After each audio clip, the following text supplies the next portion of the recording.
Thank you for tuning in to Divine Nobodies podcast. I'm your host, Eric Ajna, for the day. Fortunately, Jen will not be making it. She has some personal matters to attend to. But we're grateful to have all you guys here with us today. We have a special guest in the studio that's going to sit alongside me. We're going to wax poetic about life. She has a lot of really amazing stories. And just to introduce her really quickly here, so she is an artist. I've known her as an artist for many, many years, a really, really talented artist. And she's also does a lot of tarot work. So if you guys need a spread about life, she can definitely hook you up. She does a lot of really amazing things. She's also an animal rights activist. And she also kind of delves into the photography realm. So she's all around amazing artist. So I wanted to just go ahead and bring her in. How you doing, Lizzie? I'm good. Lizzie Luna, otherwise known as Technicolor Dreams on IG. Where did that name come from? Every single time I would see like an old Disney cartoon or like a color cartoon, they would be like the intro before the cartoon. So it'd be like now presented in Technicolor. And I always just thought that was like whimsical. And it kind of reminds me of that time. So it's like a lot of nostalgia attached to that. Yeah. Yeah. Yeah, I totally vibe with that. I'm really into like nostalgic type of things. What were your favorite sort of cartoons back in those days? The silly symphonies, like the animated cartoons that are like Disney, but then they would have like a classical like track. So there'd be like no actual dialogue. Oh. And they'd be like just dancing. What was the name of that one that Disney did a while back called Fantasia or something? Oh yeah, that's my favorite actually. One? Yeah. I remember that one just being like so unbelievably long. It was like 3 or 4 hours long.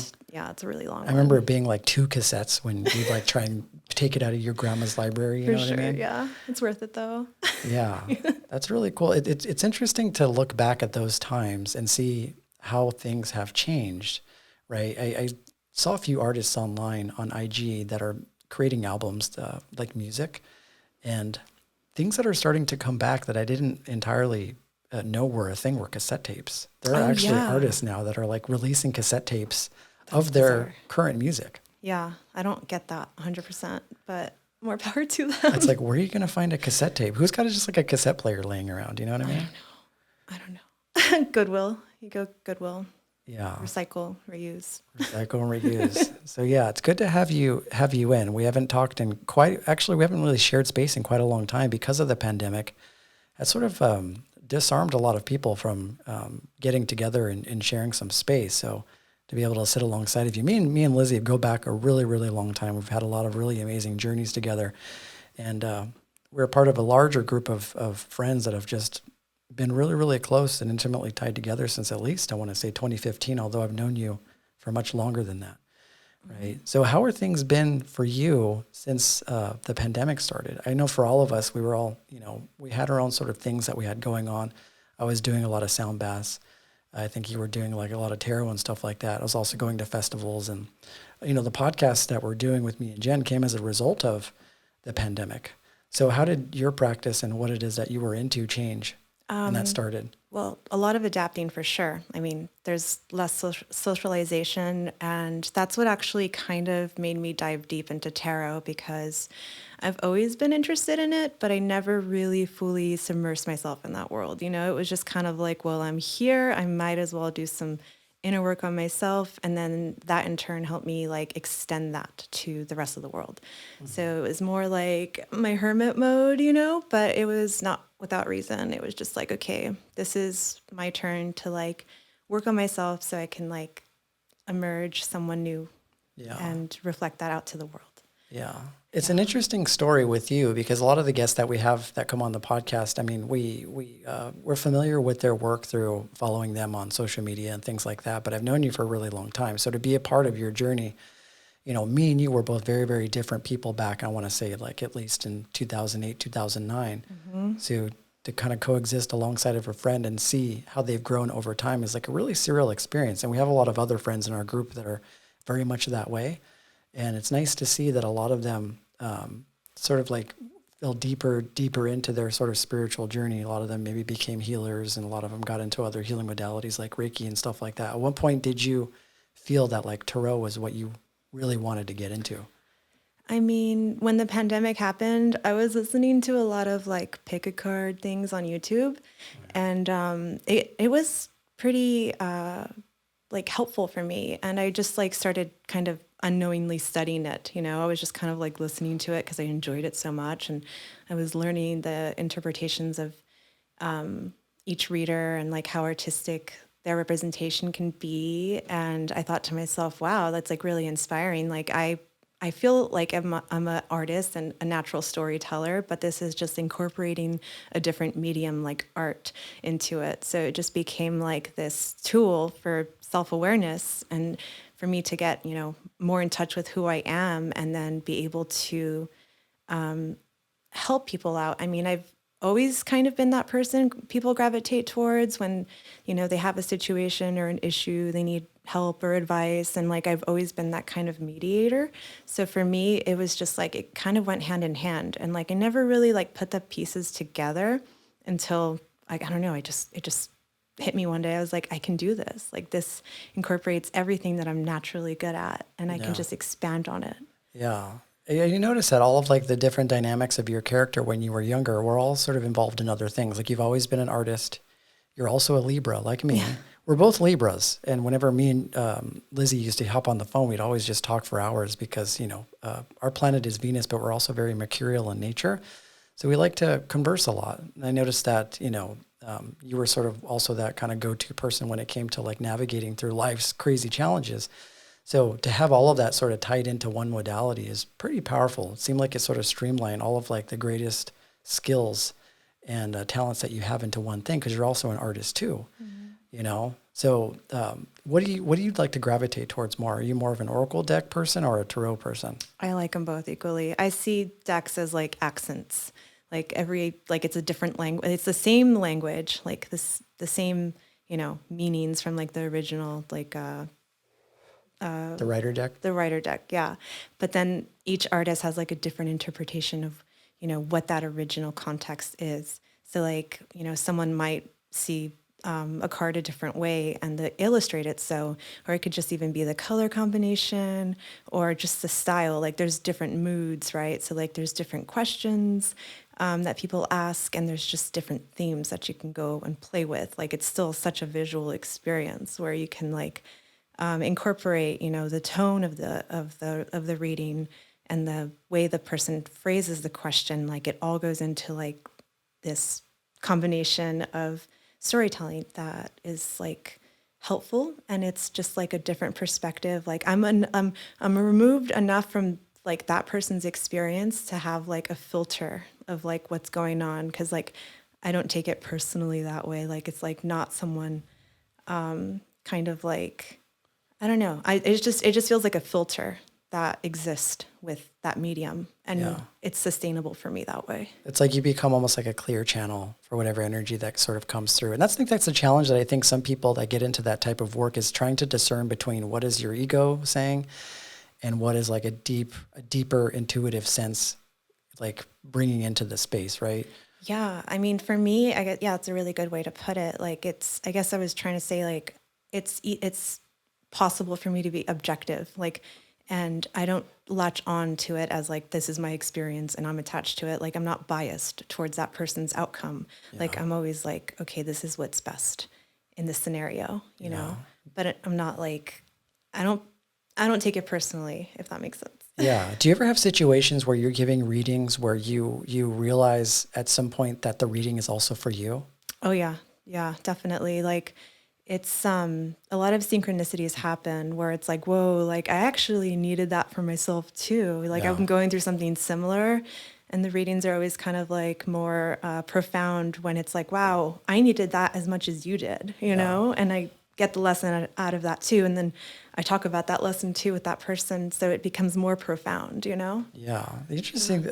I feel like tarot cards and oracle are becoming a little bit more mainstream, but in a good way, right? Mm-hmm. I'm noticing a lot of people, especially millennials and Gen Zers, it's like it's something that's kind of worked into the everyday toolbox nowadays, and I think it's like a good point of reference. And I've read articles about why this is in the past, about like people are turning against sort of fundamental Christianity, and they're looking towards, you know, these more Eastern traditional forms of spirituality, which really represent us taking a little bit more accountability over our own actions, and opposed to reaching out to some sort of savior in order to like try and solve those problems. So it's almost like putting people in the driver's seat of their own life. Sure. And whenever I try and explain tarot or oracle cards to people that aren't familiar with it, I always come back to like oracle cards have like a major arcana, right? The major arcana and then the minor arcana.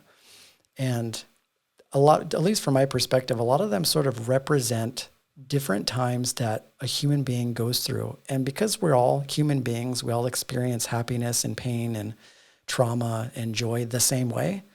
Those sort of archetypes are universal in a lot of ways. You know, there are cards in the tarot that represent, you know, real deep human emotions that everybody goes through.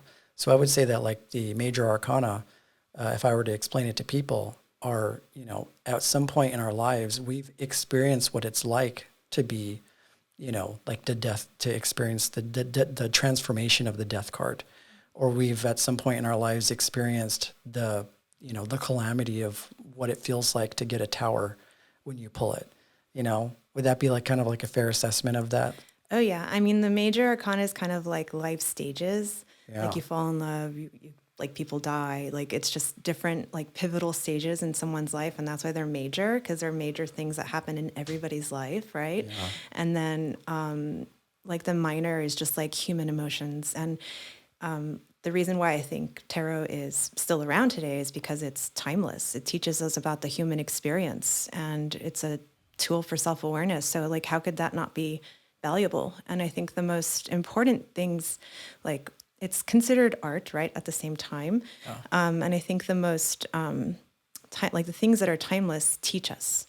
And it's typically associated with art because it's kind of disguised, you know? You're not really 100% sure. It's like, oh, it's like something mystical, but it's like, it's really a tool to teach. Yeah. Yeah. That's a really good way to put it. It is universal in the sense that it's, I mean, if it's been around for that long, there's got to be some utility to it. It's crazy to think that it used to be what? It used to be like a card game, right? That used to pay back in like the Victorian era or something like that. Yeah.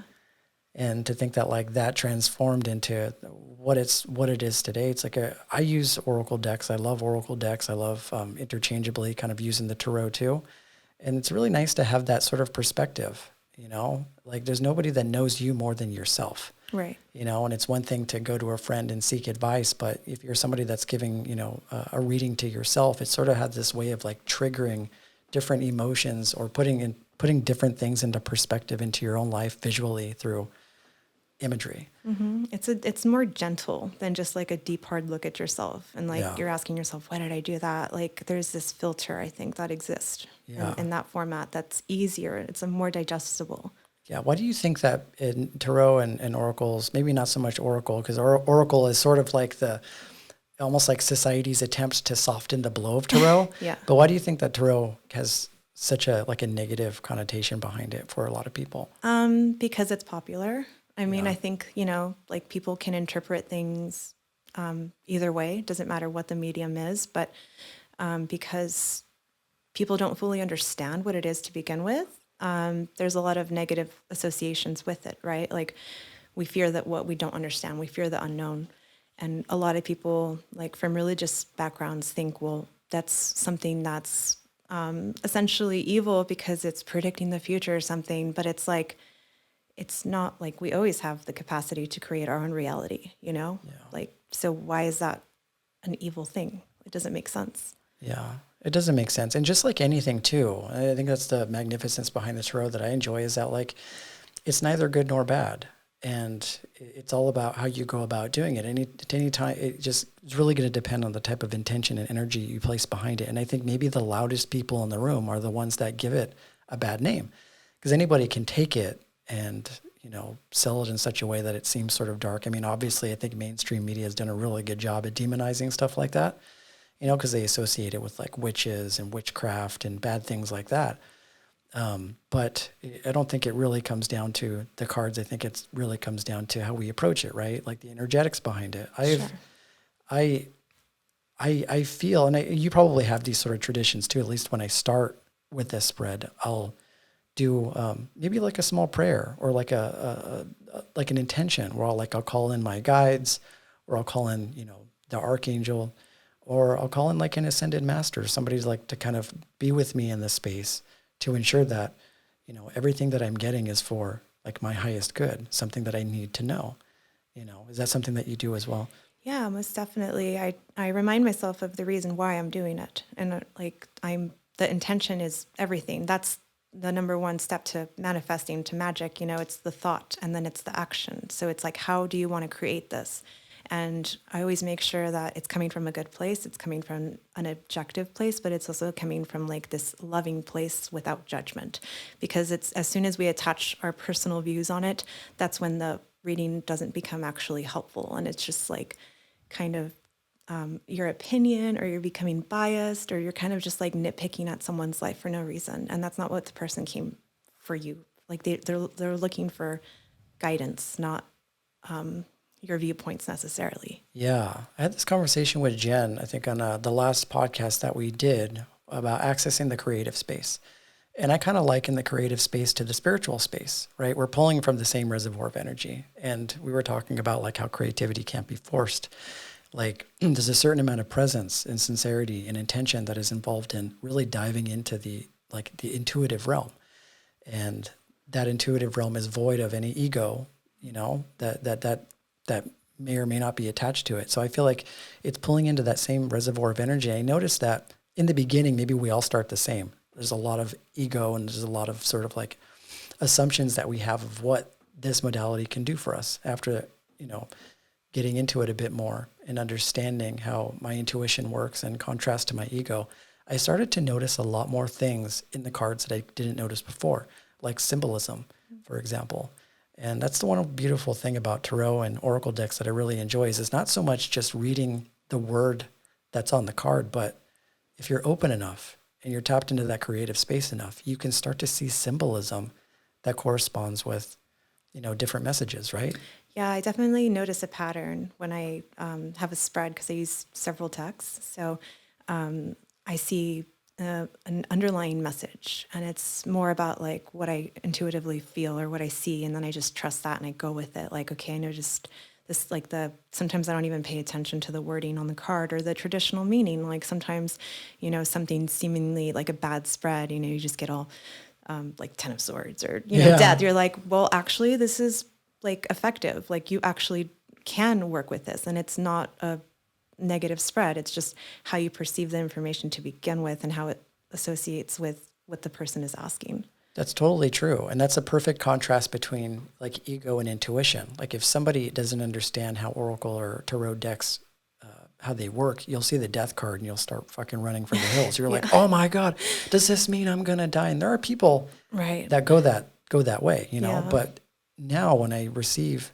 the death card or even the tower, I know that in a lot of ways, I can see that as a positive thing because it doesn't automatically mean that there's some sort of physical threat in your life. It can just be from the spiritual perspective, if we're reading from our intuition, a transformation that's going to occur. And who doesn't want that? Right. So that was a perfect, I think, example of how we first approached tarot with this sort of like maybe egoic perspective of like, oh, am I in danger? To the more softer, more spiritual approach, which is that this could just mean the transformation, the death of an old life and the rebirth of someone entirely new.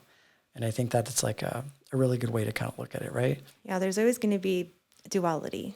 So that's why the cards can go upside down or like, it's not even up or down, right? It's just, it's infinite. The amount of possibilities that we experience in life, like it's not just one thing, like it can be interpreted so many different ways. So like, why are you going to let one perspective determine your outcome?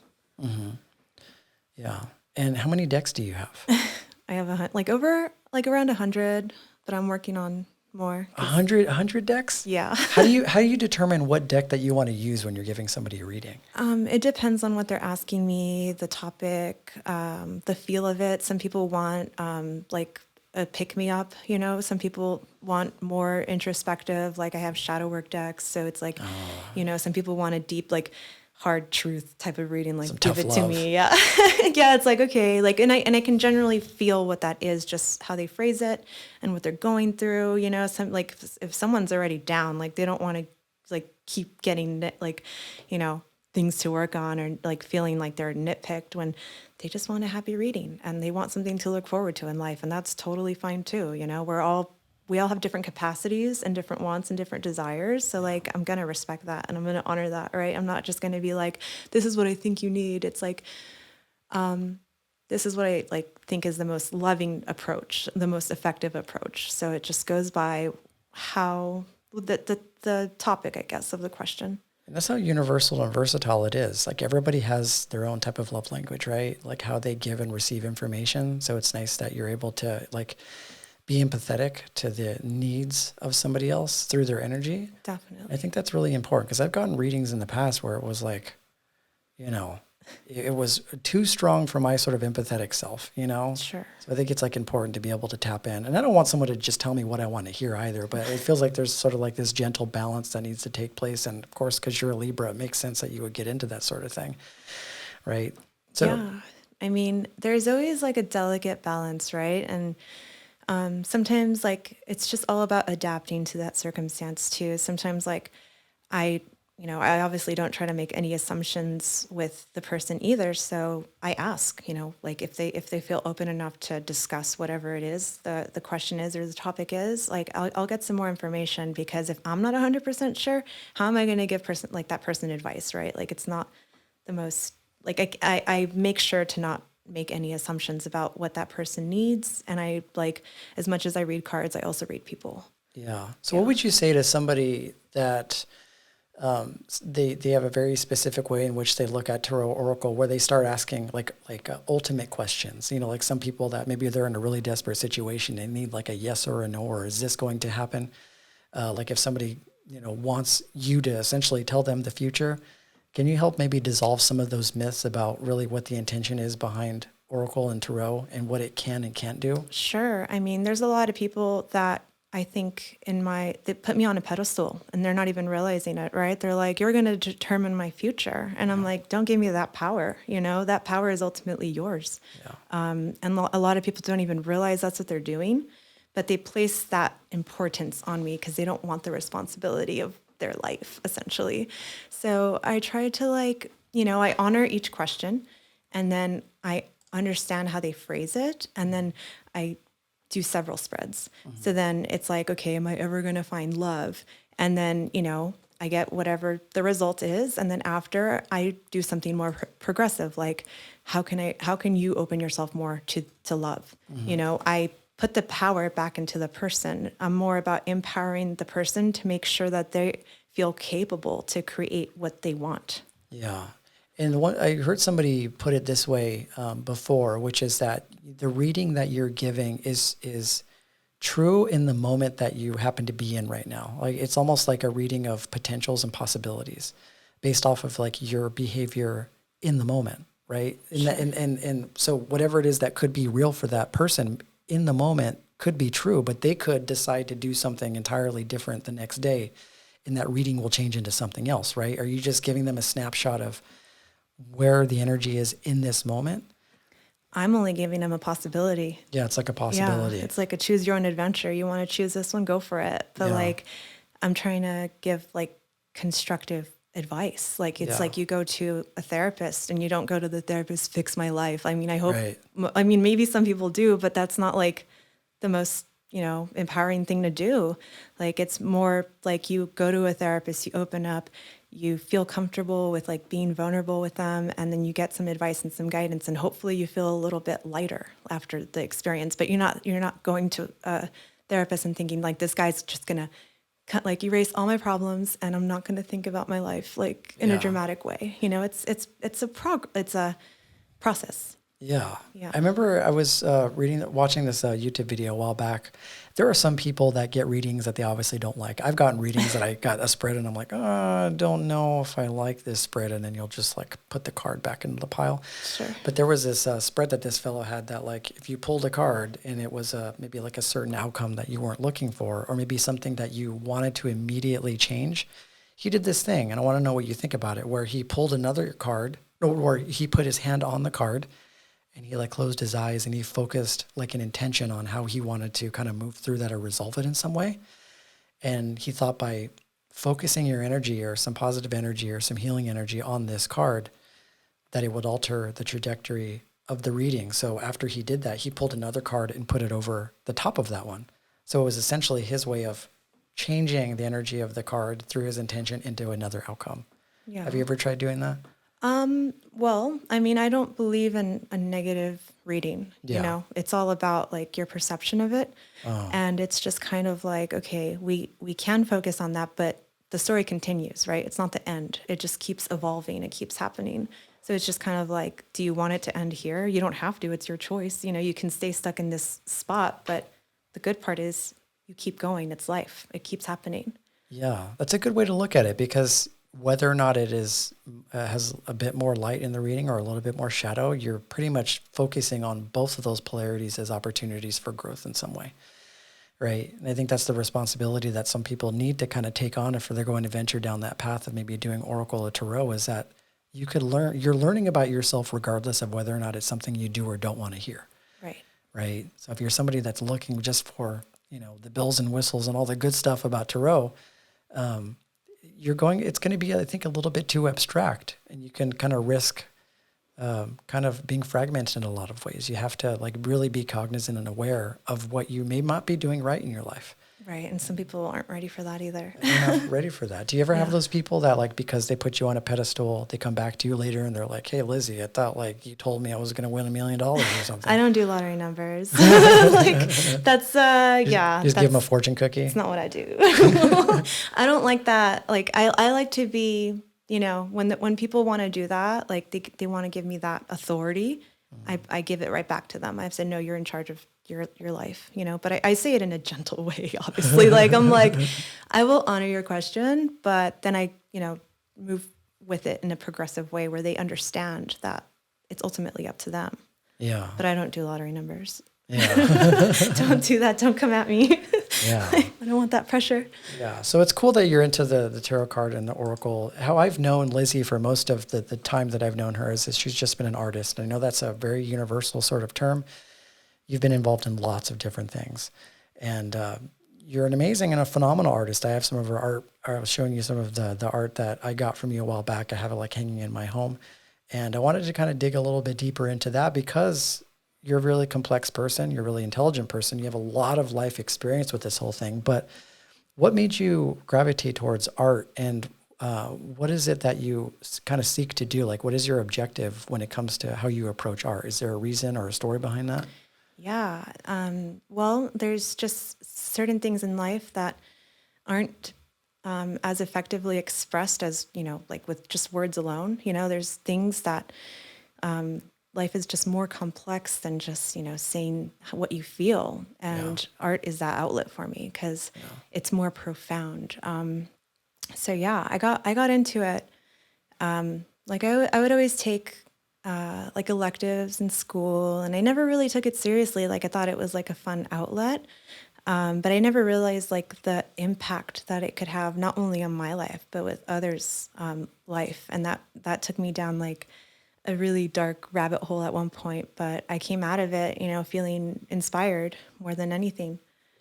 Yeah. It's the one beautiful thing about art is like you mentioned, this was just like, it's almost like another language, but it's where to access that creative space is a really, really kind of mysterious place, because I think I heard somebody explain it one time, which is like, it is, you're expressing the inexpressible, right? There are certain things that cannot be dictated into words. There are certain things that cannot be placed into words. And I think the majority of those things are feelings, right? The feelings that sometimes we have in life, I would say one of the most mysterious feelings that we're all pretty much aware of. We're not entirely sure of all the dynamics behind it is love, right? Like love is a feeling that we've all experienced before, but it's really hard, especially if it's somebody that you really, really love. It's really hard to put that into words, right? It's beyond words. Yeah, and I feel like things like art are really, really great ways for people to express what they feel or the energetics of what they feel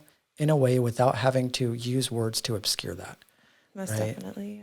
Yeah. Is that how kind of like you approach your art? Did you see it as kind of like a way to express feelings that you maybe at the time didn't know how to express or didn't have the right words to use? I mean, at first I saw it as like an outlet, like therapy, like some just feelings that I couldn't like, it's just a much more powerful language. It is a language in itself, creativity, and it's my favorite language. But I noticed like the impact that it had on other people's lives, and I felt more seen and understood by others than, something that I could just simply say to someone. Like I feel like they got it that way, or they felt what I was feeling at some capacity. When I created something, like I would move them in a way that I couldn't before. Yeah. So it was more effective. Yeah. So were you like a really shy person when you were young? I think so. I mean, I felt mostly like I was kind of like the person who was like a misfit, kind of like I didn't know, like everyone would have like cliques and different, like in school, like they'd be like, the jocks and the preps stereotypes. and like the nerds. And I never really fit into any category. So I was just kind of the person that would like find one person in each group to like gravitate towards. Yeah. And I just kind of like did my own thing. Like I've always just been a different person. Yeah. And I guess I didn't always embrace it. I kind of wanted to fit in at some capacity when I was younger, but now I'm just like, no, like I am who I am and I accept myself. Yeah. But that was like a long journey to get to that point, right? But like Definitely. focusing a little bit more on your childhood, like would you say, would you consider yourself like an empathetic person or an HSP type? Like were there sort of like different walls that you hit when you were young when it came to like trying to understand kind of how the world works or communicating with others? I've always been an empathetic person. I didn't always have like the most self-control with my emotions, I guess. Like I would kind of struggle with like reacting instead of responding, it'd be like too overwhelming for me at the times. And I didn't know, like, it was just I was too emotional or whatever. I just didn't have those outlets to properly express myself. So it would come out kind of like chaotic in a way. Just like, I don't know, you'd blurt something out or it was just a strange time, but Like how would you deal with those emotions like when you were younger? Like, 'cause you didn't have, like you said, you didn't have like an outlet to channel that information into. yeah, well, this is something you definitely don't know about me. But when I was like in fourth grade, this is embarrassing. I was like, I'm 5'7", and I had a growth spurt when I was in fourth grade, and I was 5'7" in fourth grade. That's really tall. Okay, like That I is was really taller cool. than most of my teachers. It was awkward. Like you can slam dunk on the court for sure.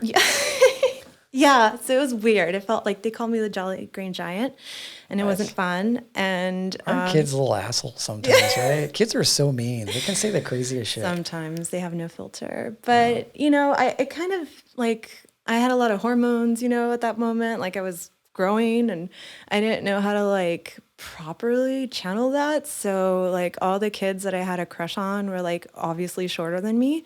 And like, it was just kind of like, when guys, it's typically like the reverse, like would like beat up on girls to like let them know you had a crush on them. Oh, yeah. I did that with short guy. Oh, you're like, hey, twerp. I'm like, I don't like you. Boom. It's like, Oh. I was like, why isn't it working? Like, why don't they like me? I don't get it. Like, it was pretty weird. Awkward. Yeah.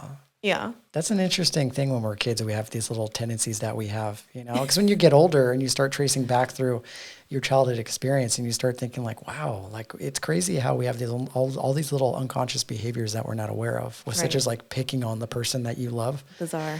and Yeah. we don't see that as an issue until you reach adulthood and like you have men and women that do the same thing and we're like, oh, that is a toxic person right there. Right. Yeah, definitely. Yeah. But I feel like there's not enough training for children to learn these type of things when they're young. And of course, there are lots of parents that don't want this like schooling system to tread into the waters of having to train their kids about the dynamics of human interaction, but it should happen. Sure. And I think that maybe comes down to, how the parents show up in their life. At least when I was young, the parents wanted you to grow up a certain way. So they had a certain ideology.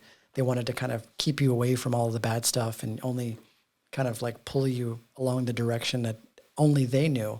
Right. But the one thing that I find is really interesting about when we're kids, especially in school, is that we're taught so many different things, but we're not really taught how to love. Not at all. Yeah. Like we're not really taught how to interact with each other. And that just can be a really, really confusing time because those are some of like the peak of our development happens, at least when we're young, during that time. So to not know how to behave around the opposite sex, to not know how to, in a healthy way, coexist with the opposite sex, or even to just, in a healthy way, express our feelings. I think is kind of like an antiquated part of the antiquated system that we're a part of. Like we should be kind of taught these things when we're younger, and at least maybe your parents should have done that as well. Yeah, I pretty much had no guidance in that direction. But, you know, that's also like a personal thing to each person. You know, you can't really necessarily teach how to love. Like you kind of just experience it and you keep going. Like, okay, that didn't work. Because love is so different for everybody, right? Yeah, but there should be at least a little bit of guidance. I know for sure. Yeah. You know, like the whole basis behind school shouldn't be about how to be a consumer, how to just be, you know, somebody that knows how to get a job and like operate within society. A part of the curriculum should be about like how you behave around people, like what goodness, what joy, what love is, like exploring at least a little bit what these emotions are all about. Sure. Because I know a lot of kids, I mean, I'm one of those people alongside of you where it's like, because we weren't taught these things, we had to go through this sort of arduous journey of trying to figure out what not to do first, which is what I did, you know, like and that came with, you know, dating people that weren't good for me, that came with, you know, drugs, that came with, you know, getting into like unhealthy type of behaviors, and your parents can only guide you so much, but, you know, that was sort of like, I think that is a path that a lot of like kids go down as they go through experimentation. And I'm one of those people that believe in the necessity of having both polarities in life moving. I feel like in some ways we have to go that direction. Yeah, right? Definitely. Yeah. Like we have to go into the direction of like knowing what not to do first before we sometimes get to the good stuff. You know? Otherwise you just don't believe it. Yeah, like you're only told, oh, don't do this and do that. But then you're like, but I want to find out for myself. Yeah. And then you do, and you're like, oh, okay, maybe you're right. Yeah, it's almost like built into the fabric of like, I guess when you're young is just rebelling. Anytime somebody says you can't do something, there's this light bulb that goes off. It's like, there must be a reason why, because it must be awesome, right? Yeah, there must but why? Be something. Because when you're a kid, you're convinced that like your parents just don't want you to do anything that makes you happy. So if they say no to something, you're like, okay, well, they don't want me to do it because they don't want me to be happy. Yeah, I had a lot of those moments. Like I was told that every drug was bad and it was the devil because I grew up around, you know, a very Catholic upbringing. And I went to like Sunday school. I went to private school. Like everything was just, you know, forbidden. Like, and it was like, don't do that. But the curiosity, you know, I've always been a curious person. And I just wanted to know why. Yeah. And there's nothing wrong with that curiosity. We had a guest on our pod a while back named Sophia Araya, and she grew up in like a really devout Catholic family too. And you always hear about lots of, you know, different types of oppression in that. Like one, that you're automatically a sinner just right out the gate. It doesn't even matter who you are. It doesn't even matter if you're like 1 or 2 years old and you haven't like developed or built any sort of negative karma. Yeah. You're like, you, sir, are a sinner. And so you have to like work your entire life trying to prove yourself to, you know, a sort of like what seems to be a jealous or a vengeful God. And it just never made sense to me. And it makes sense to me why people in that, you know, religion would start to rebel. You know, it's like they already make you feel like shit. You're like, okay, well, I'm already a sinner. I might as well just go all the way, right? There's a lot of guilt and shame attached to certain religions. Yeah. So what were some of the things that you got into that I guess we would consider more shadow types or struggles? Well, I mean, I was pretty good up until, I mean, I don't know, relatively good, but I abstained from everything. You know, I never even drank or smoked anything, and like didn't have sex. Like everything was just like, I was a good girl, you know? Yeah. And it wasn't until I got my first boyfriend at the age of 19, so very late bloomer to have a romantic relationship or anything. But I moved out to Burbank, and I created like a whole, like I had to start from new with like my social network. So I had a coworker, and instantly we bonded. He's like, you're cool, you're hanging out with me. So like I needed friends. So I was like, sure, let's do it, you know? And when I went over to like this kickback or a party, like there was like pot and there was alcohol, and I was like, oh, maybe, you know, I was kind of scared. I was kind of reluctant, but this guy was cool, you know. I was like, sure, I'll trust you, you know, I'll try it. So I drank, and then I smoked some pot, and I was like, this is a lie, you know. I felt at that moment that I was just like, I was fed lies my whole life. Like they told me this was bad, but why do I feel good? Yeah. You know, it was kind of like, what else have they been lying to me about? You know, like I felt like kind of tricked. So I was like, I need to discover other things because I feel like everything has like it could be a lie. So I might as well just explore and figure it out. So like, you know, I went from like not doing anything to like trying pretty much everything. Yeah. And like they were all pretty positive experiences in the beginning, but it was like the most weird thing. I mean, like I believe like in transparency now and like consent and stuff, just like awareness or just, you know, open communication when it comes to things that you're not aware of, right? Don't assume. But at the time, my coworker of all people, a different one, asked me, she's like, do you like to party? And I was like, yeah, who doesn't, right? So Yeah. she was like, okay, come here. So we went into like the break room and she just like cut up a line for me and it was like this white powder. And I was like, well, what, like, I didn't even ask. I just trusted her. Like, Oh, wow. I was super naive, right? Yeah. Like, I didn't know a lot about life and I thought like I've been lied to. So I was like, yeah, this is probably real good. So I took a line and then it wasn't until after, like, I'm like, what was that? You know? And she's just like, crystal. Oh, and I was wow. like, what do you mean? And she's my like, gosh. I was like, what is that? And she's like, meth. I was like, oh, but it feels good, you know? Yeah. So it was just kind of like, has this been a lie too? And it was strange because like she's kind of like supported it because she wanted to not feel alone doing it. Oh, wow. So she took you in there with her. Yeah. And I would even go to like, I would take her to AA meetings Yeah. and like we'd both be high. Yeah. So you're saying that was meth? Yes. Okay. So that is like collectively seen as probably one of the strongest drugs out there. For sure. Right. Yeah. And so, you know, the path that I notice some people take is one, they say it's like the greatest feeling that they've ever had in their life. And that sends them down this kind of huge spiral into going after that.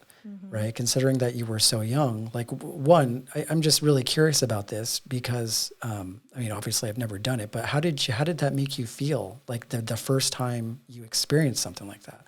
Like you're on top of the world. Like it kind of felt like you're God and in a way, like everything just feels really good.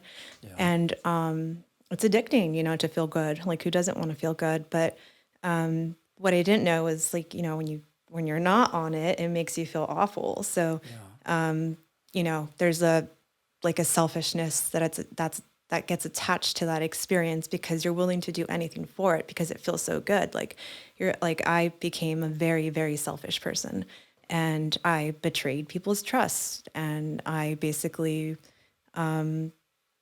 lost like everybody in my life at that point. Like people couldn't trust me because I wasn't trustworthy. Like, I basically like betrayed a lot of people. So was there a moment when you first did that line where you thought like you knew that your entire life was going to change? No way. How could I know that? There's no way. Like I just knew in that moment, okay, this feels good. Let's keep going. Oh, I see. You know, it wasn't like life changed all of a sudden. It wasn't one of those things that like you felt because it felt so good that you knew it was like all of your priorities changed. Like this is what I want to do. It was more gradual than that. It was more gradual. Yeah. Because that's the thing that you hear all the time. It's like, oh, one person does it one time and all of a sudden their just life starts to fall apart because it's all they want to do.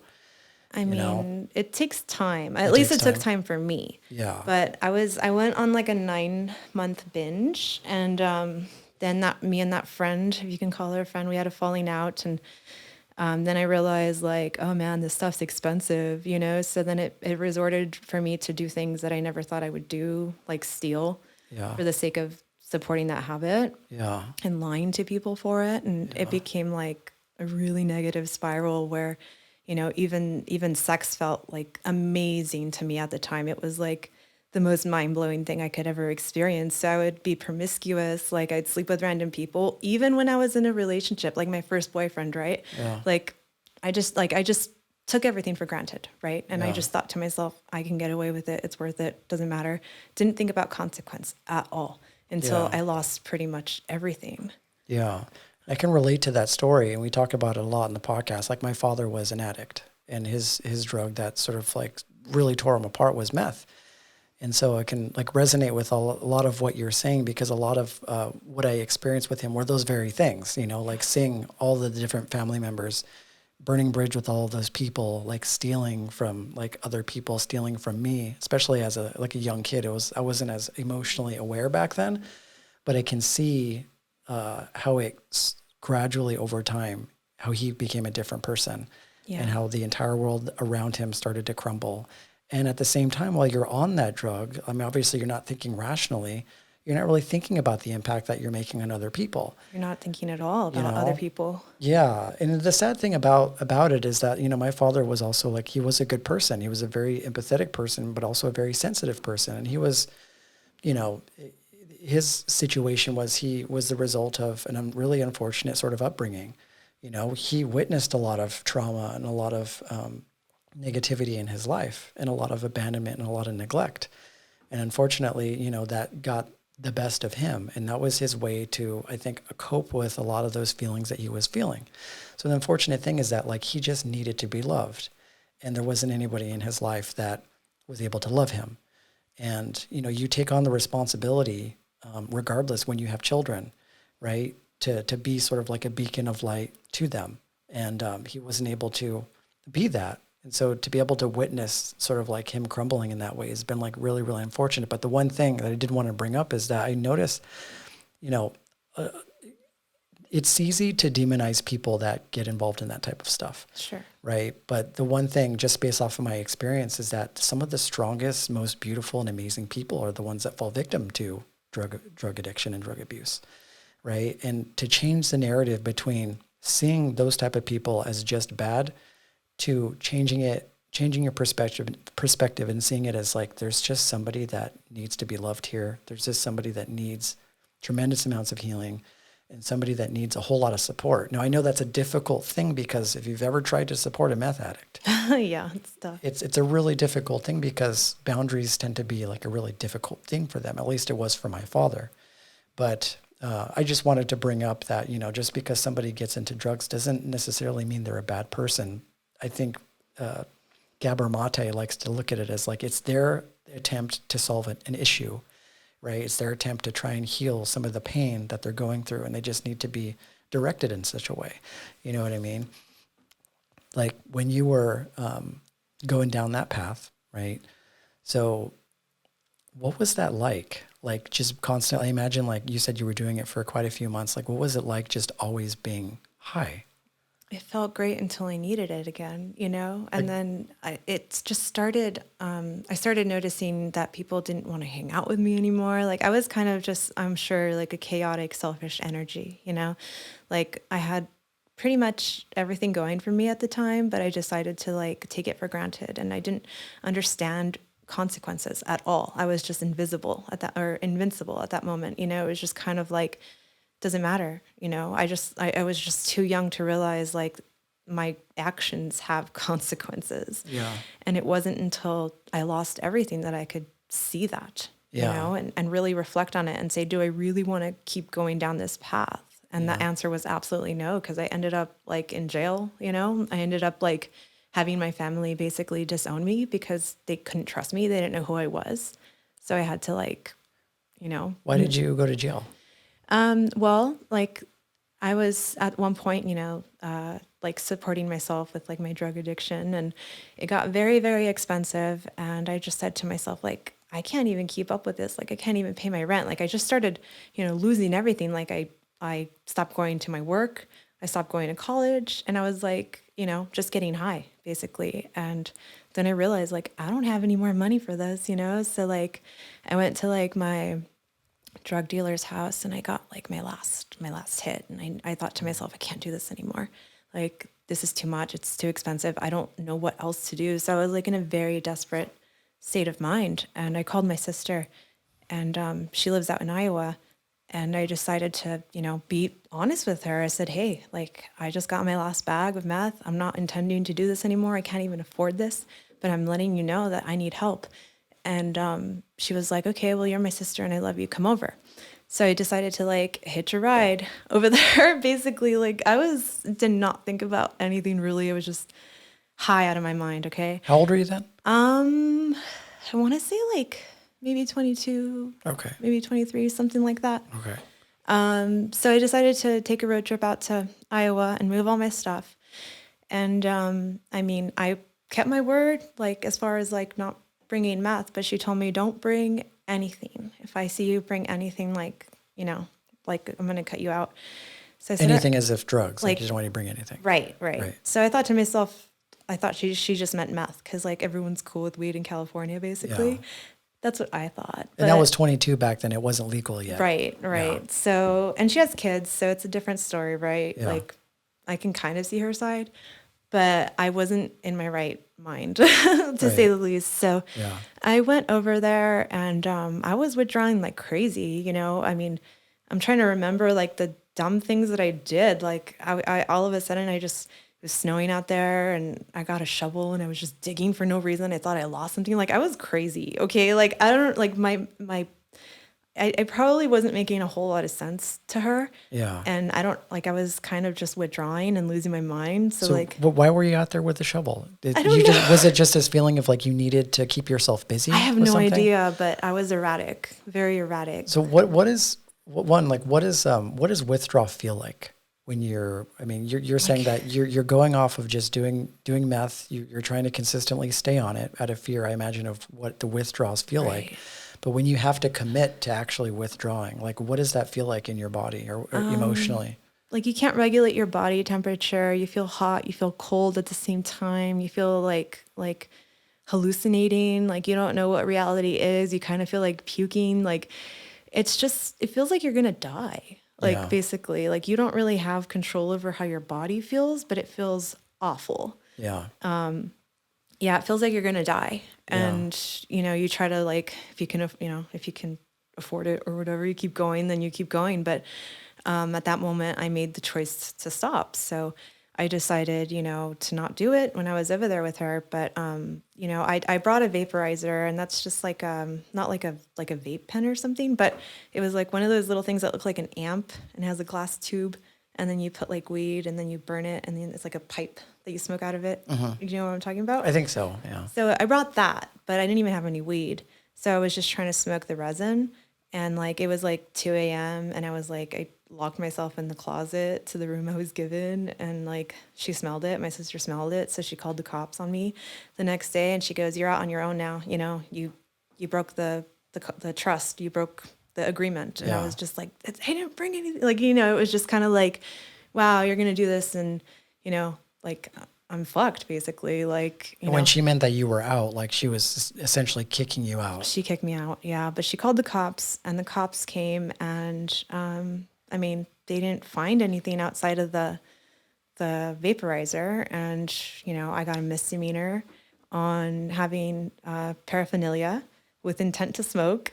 It sounds so ridiculous now looking back. Oh, for sure. But yeah, I was incarcerated for 30 days. 30 days? Yeah, which was legal. For what? For a misdemeanor. I was just waiting to be like have a appointed an attorney. Like an attorney, yeah. And like they were just backlogged with cases, and I kept getting pieces in the mail saying like, you know, sorry, we have like an overflow of cases. Like we'll get back to you when we can. Yeah. And finally, like I got out, but that boggles my mind that you went in there for 30 days just because they found paraphernalia on you. Right. Yeah, it was ridiculous. I couldn't believe it. But and my like I had a bail of $100, and I told her like I'd pay her back. Like, please bill me out. I don't want to be here. She goes, no, I think you should stay in there. And I was just like, what? Damn, dude, that's so cold. Like, why? Yeah. Like I had my contacts, and then I like the first day, like I just cried them out because I was so devastated. And I like tried to contact her, like, look into my glasses, please bring me my glasses. She sent me my glasses with a piece of mail saying like, you're not welcome back anymore. So she just, I got kicked out. I was essentially homeless after jail. So I was looking for a way out, you know, I was like trying to come up with a plan. I was desperate at that point. Like I'm not even welcomed. It's the middle of like blizzard season out in Iowa, like it's snowing. What was it like being in jail for 30 days? Like, what did you do during that time? I mean, it was all women, so that was nice, you know, like that was like kind of, it made me feel safer to not have like men there, because, you know, people get desperate. Yeah. But yeah, it was just like I had no money to my name, and like some people had commissary items. So that's just something that you're like, that you can buy if you have money to your name. So we were just all appointed, like very basic things like a toothbrush, some soap, pieces of paper, like some stamps and envelopes to like send back some letters to people that you care about. I had Yeah. no one at that point, right? I was like, why would I need this paper? So I just started drawing little cartoons. Right. And I would show other people because I was bored. I was just like, what am I supposed to do here? I had nothing but time on my hands. So I was just drawing. And then like my cellmates or, mates would see what I would draw and they'd be like, oh, wow, that's so nice. Like, can you draw SpongeBob for me? Like, I want to show it to my son or my niece or my grandchildren. Like, I want to, give them something. Like, can you make stationery? And I said, yeah. But like, I started like hustling in jail because they were like, I'll give you, Milky Way. I'll give you like cup of noodles. I'll give you some playing cards. And I thought to myself, okay, all right, this is getting me somewhere, like I'm making a name for myself here. And like, I never took my art seriously or anything. I was just like, okay, stuff, but, it was just like, well, I was trying to figure out a way, like a plan. I needed to get a plan outside of jail. Like, I wasn't just like, okay, I'm out of jail, I'm good. Yeah. It was just kind of like, I need to figure out something. So I explained my story to all the women there, and a lot of them were like, that's really messed up. Why would your sister do that? And they had a lot of sympathy for me. Like, I was there with like some girl who killed her husband or something. Oh, wow. It was like Really? legit stuff. So I was like, okay, you got to stay away from her, What was it easy to stay away from? I mean, I'm just going off of my understanding through, watching, documentaries or videos about people that are incarcerated. Is it easy to stay away from the bad things? Like, is it easy to stay away from, I imagine, the gangs and things like that they have in there? There was no gangs. There's nothing? It was just, I had my own cell, so that was Yeah. nice, but it was a tiny room, so I had just a lot of personal time to myself. And then there would be like certain times where they would open the cell, and then you can have like the common place where you eat or you watch TV or you read. And then like once a week you'd go to the gym if you wanted to. Once a week you can go to church if you wanted to, but it was so boring. I did all of it. Like, during this time, were you still withdrawing? Yes. But I was in there for so long that, eventually it just went out of my system. Oh, I see. So I did get clean, Yeah. like obviously, like I couldn't do drugs in jail. Yeah. So it did serve like a greater purpose, but it was just kind of like I had to stay busy, and the way that I stayed busy was creating art. And I made friends with one girl there, and I told her my story, and she told me like, hey, call, like she wrote down this number on a piece of paper. She's like, call her up after you're free or whatever. They let you go. She'll help you out. And I was like, am I really trusting this girl right now? Like, who is she? Like, how am I supposed to know that I'm not going to get into an even worse situation, But I was like, what other option do I really have at this point? So as soon as I was released, I was like running through snow. Like the snow was taller than me, and it was really cold, and I wasn't dressed for it at all, being from California. And the first thing I did was run up to random strangers, ask them for change. And then once I got the change, I ran to a payphone. I was like, I can either call my family, I can call my sister who put me here, or I can call a stranger. And I decided to call the stranger, and she picked me up. Yeah. And I went to her house. She fed me pizza and soda, and she just took me in, saying like no judgment, absolutely no judgment. Yeah.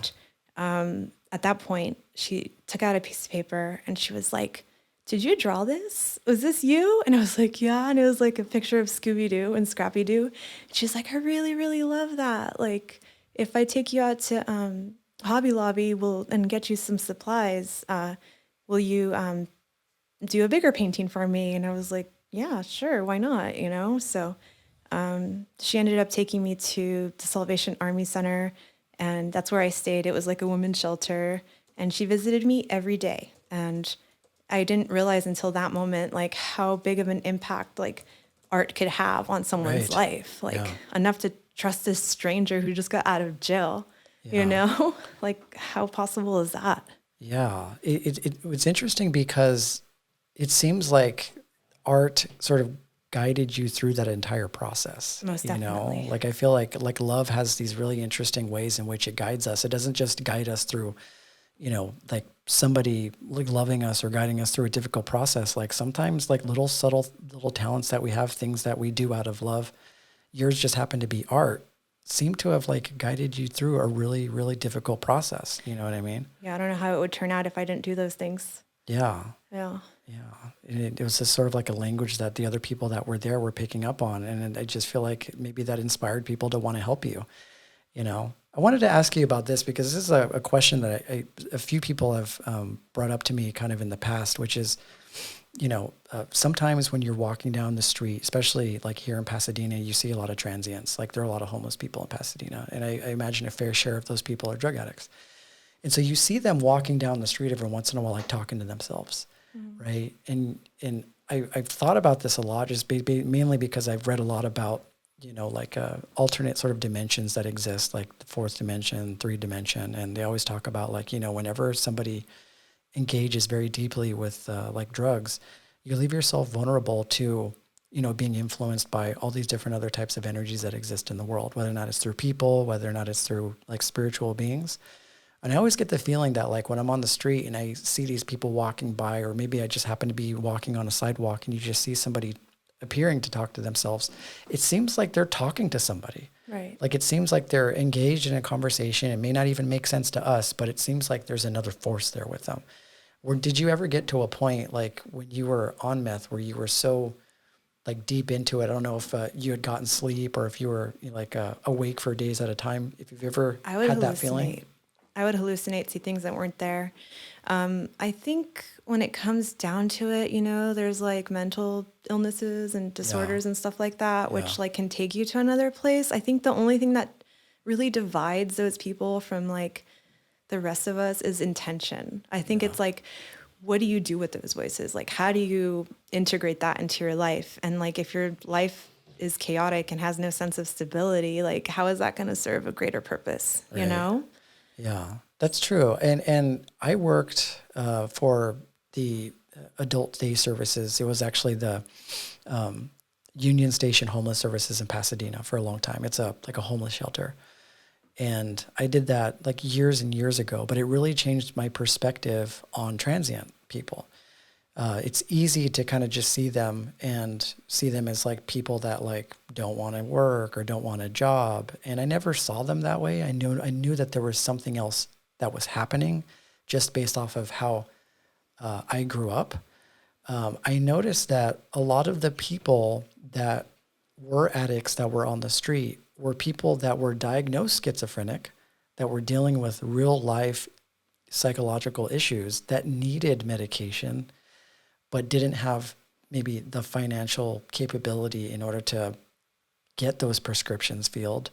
And so they turned to drugs in order to, you know, put a Band-Aid on whatever it is that they're going through. So obviously these people needed psychological help. And a lot of these people, if you talk to them, are good people, but they don't have the means to sort of like get better because they don't have the money for it, or they don't have the proper sort of guidance or therapy that is like helping them through that process. So you're right. I think a large part of those people are just people that are suffering with psychological issues that need to be on medication. But a lot of what they'll say is because, you know, I can't get it. I have to turn to drugs in order to get me through it, you know? Yeah, those people generally need support and they can't get it. And it's unfortunate. The things that we do to just feel like some kind of peace or escape, you know? Yeah. It's just kind of like, I feel bad, you know, for people that have mental issues because it's just incredibly underfunded and it's not researched enough and it's kind of stigmatized and people are just kind of shunned, right? Like people are just like, oh, well, they're not worth mentioning. We don't worry about them. And then, you know, there's all this violence and shootings and stuff. And people ask why. It's like, because you're not paying attention to what's actually happening, right? Yeah. Like those people need the most support and you act like they don't exist. Yeah. It's like we don't know what to do with those people, especially like in Los Angeles. And also it sort of like seen a rise during the pandemic. I remember seeing just recent footage of like Venice Beach or like Echo Park. I guess now they've turned into like these really large villages or of like homeless people. And it's hard to know what to do to them, what to do with them.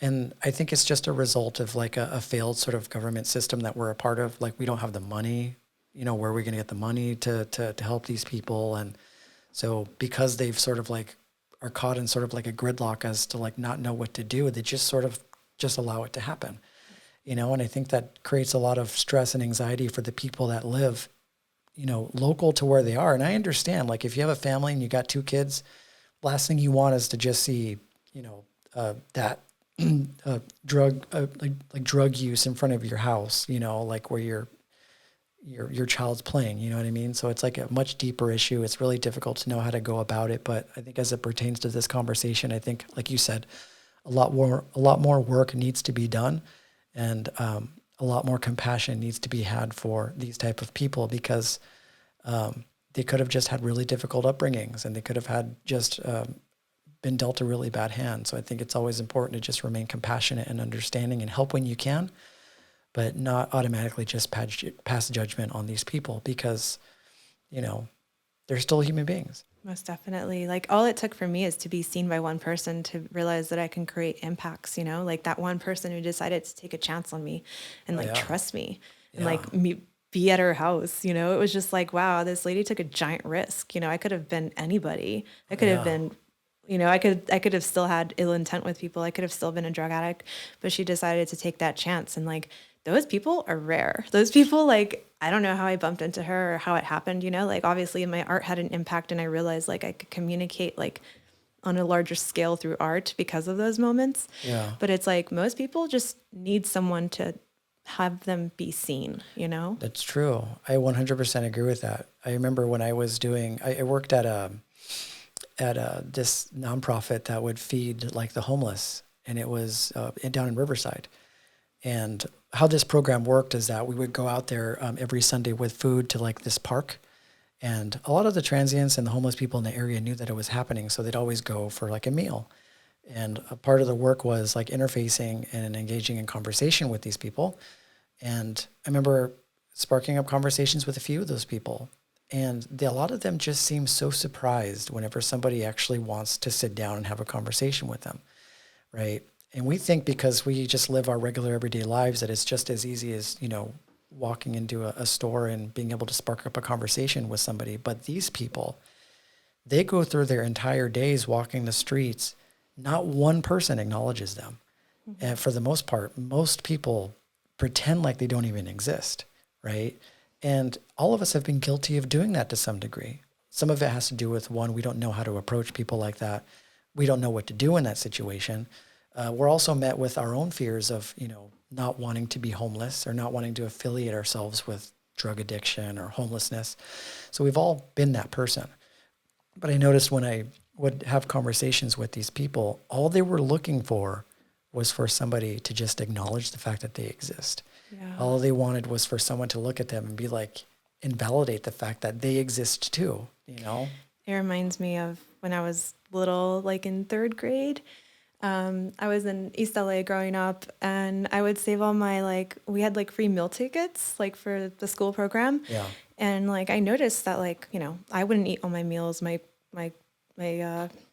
peers or whatever, my classmates wouldn't eat all their meals. So I decided to rally them up and say, can I have your meal ticket? Or they get some snack or whatever. They'd have extra food. I would put it in my backpack. And then at the end of the day, there would be this homeless family that would live underneath a freeway underpass, and I would open up my backpack and give them the food. Mm-hmm. And it was the most humbling experience for this man, right? This guy has adult guy has a family, has children, and here I am, a little girl giving a whole family food, something that they need so much, but at that moment they need someone to just acknowledge their presence, Yeah.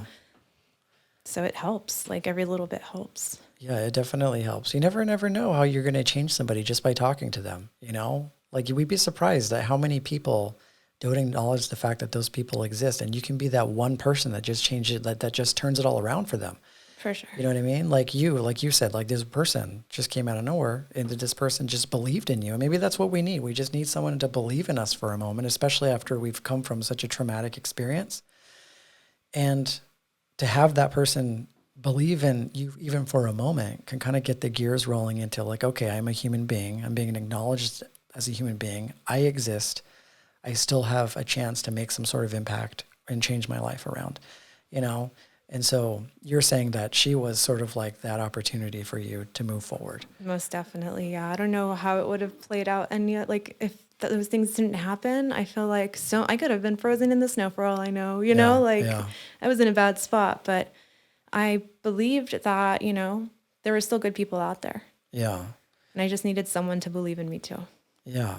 And it's a really beautiful thing. I mean, it's unfortunate that some people have the upbringings that they have, but the silver lining behind why we experience difficult experiences is that we understand compassion, right? Like we're taught compassion through the struggles that we ourselves find ourselves in. Like I grew up very poor, right? And I also grew up with a father that was an addict. So I had to learn patience. I had to learn compassion. I had to learn what it really meant to like believe in somebody, even though they didn't believe in themselves. And although it was really painful at the time, I think it equips people like me or you to be compassionate over these type of people because you know what it's like to be in their situation, right? Like you know what it means, you know what it feels like to not have anybody, trust you, or you know what it's like to be on both sides of the fence. You know what it's like to be the one who hurts and then the one that has hurted other people. And I think it's like a really important lesson to learn because I think that's how we learn how to correctly love ourselves and how to love other people and understand compassion, Yeah, how to value yourself and others, because at that moment I didn't really think about, the grand scheme of things. It was just what I wanted in that moment, and just that moment mattered. And then at that point I realized like how important it is to have people who care about you and preserving those connections, because without that, like, what do you really have, you know? Yeah. So you got clean and you had that situation happen. And I imagine like that was probably like not even half the battle, right? Because you were you still acknowledging in that moment that you were an addict that needed to kind of take on more healthy behaviors in order to prevent yourself from going back into that place? I saw myself as a blank slate at that point because I lost everything, right? Yeah. Everybody who I had connections with didn't want to be in my life anymore. And that was like a hard pill to swallow, even if I tried to make amends, or like, I don't trust you. And I'm like, I really don't blame you. Like I understood that. I was like, that was my choice, I guess. Like, that's what I decided to do, decided to take you for granted. And I see the value of connection, through that. So I decided to start fresh. I was like, all right, this is my opportunity to create who I want to be, who I actually want to be, not who I like have other people perceive me. That's not who I am. It may be, obviously those who I was at that time, like that's the result of that, but I have the opportunity to always start a new chapter. Yeah. So I decided to just rewrite it. So was it because that situation was so traumatic for you? I mean, obviously, like going to jail is very traumatic. Like everything that you lost because of that experience was very traumatic. Was that a situation where because you didn't want to go through that again, you didn't even think about drug use anymore? I mean, yeah, it was pretty motivating to not want to be in that situation anymore. Cause I mean, I thought to myself, it can get worse. There technically is no rock bottom. It's just how deep do you want to go? Yeah. And I had enough at that point. I was like, I lost so much already. I can't afford to lose anymore. I don't want to lose anymore. I thought to myself, this is my opportunity to make things better or keep going. And it doesn't feel good. Yeah.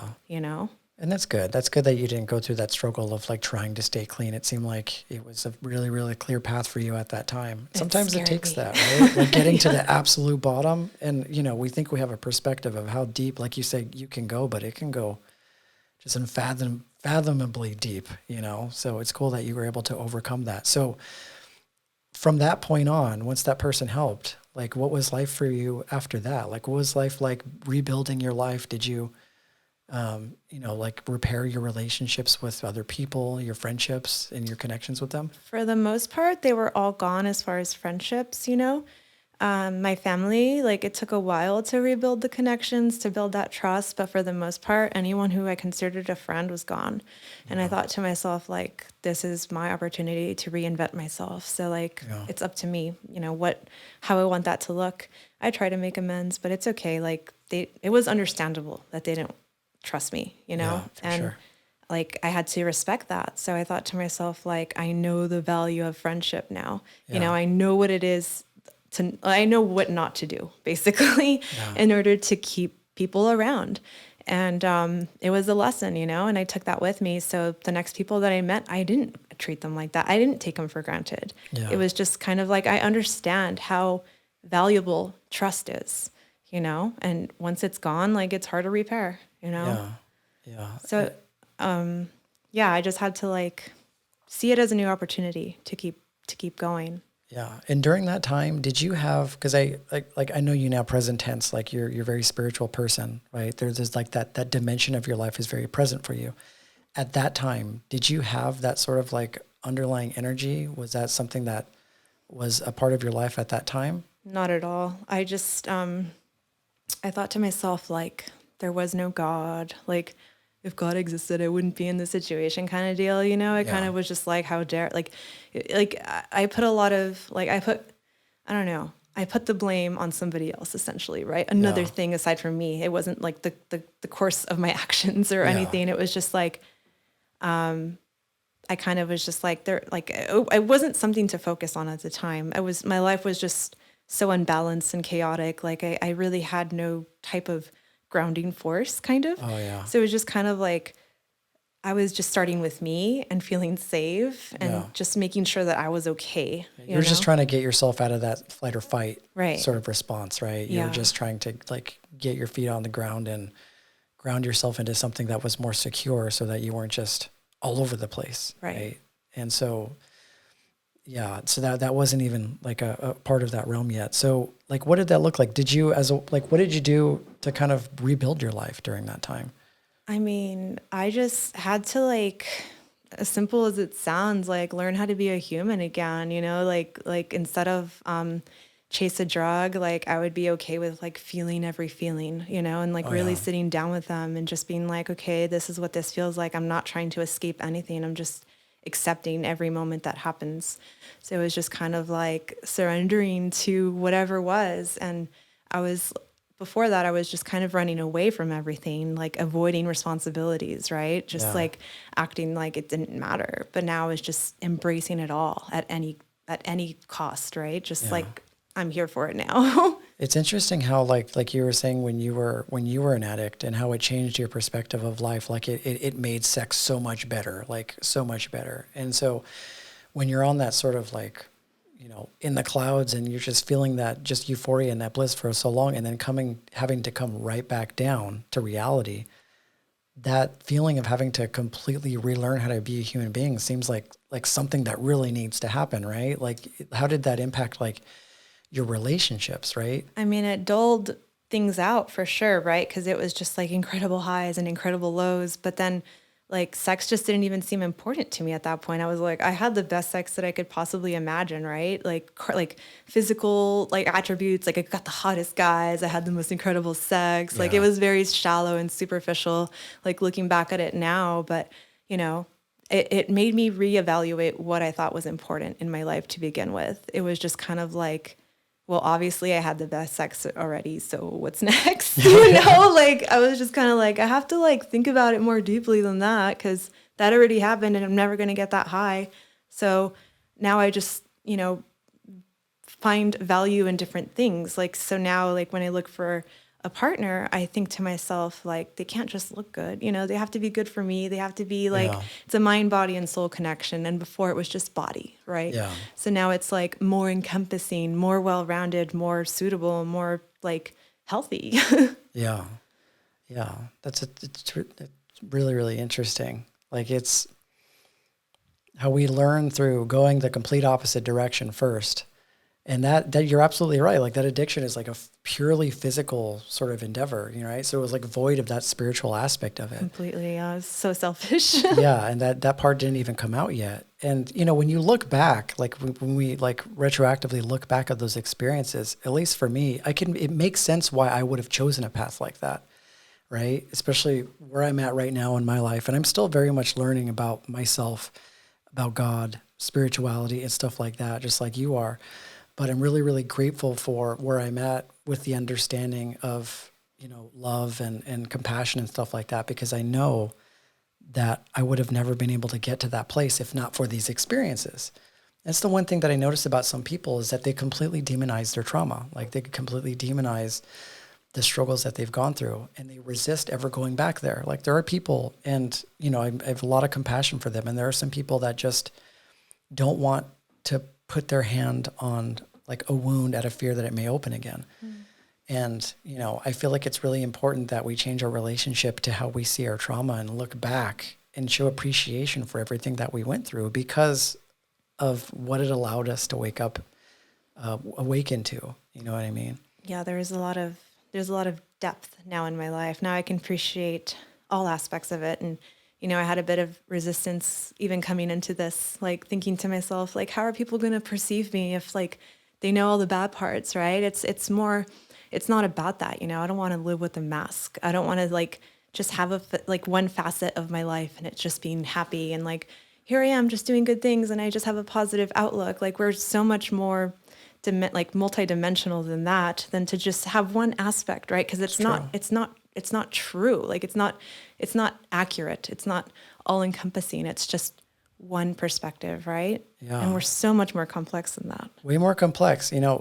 I think of the reasons why people get into spirituality, at least from my experience being like a sound healer, or even just being on this podcast, or even just reading the books and my own just personal life experience.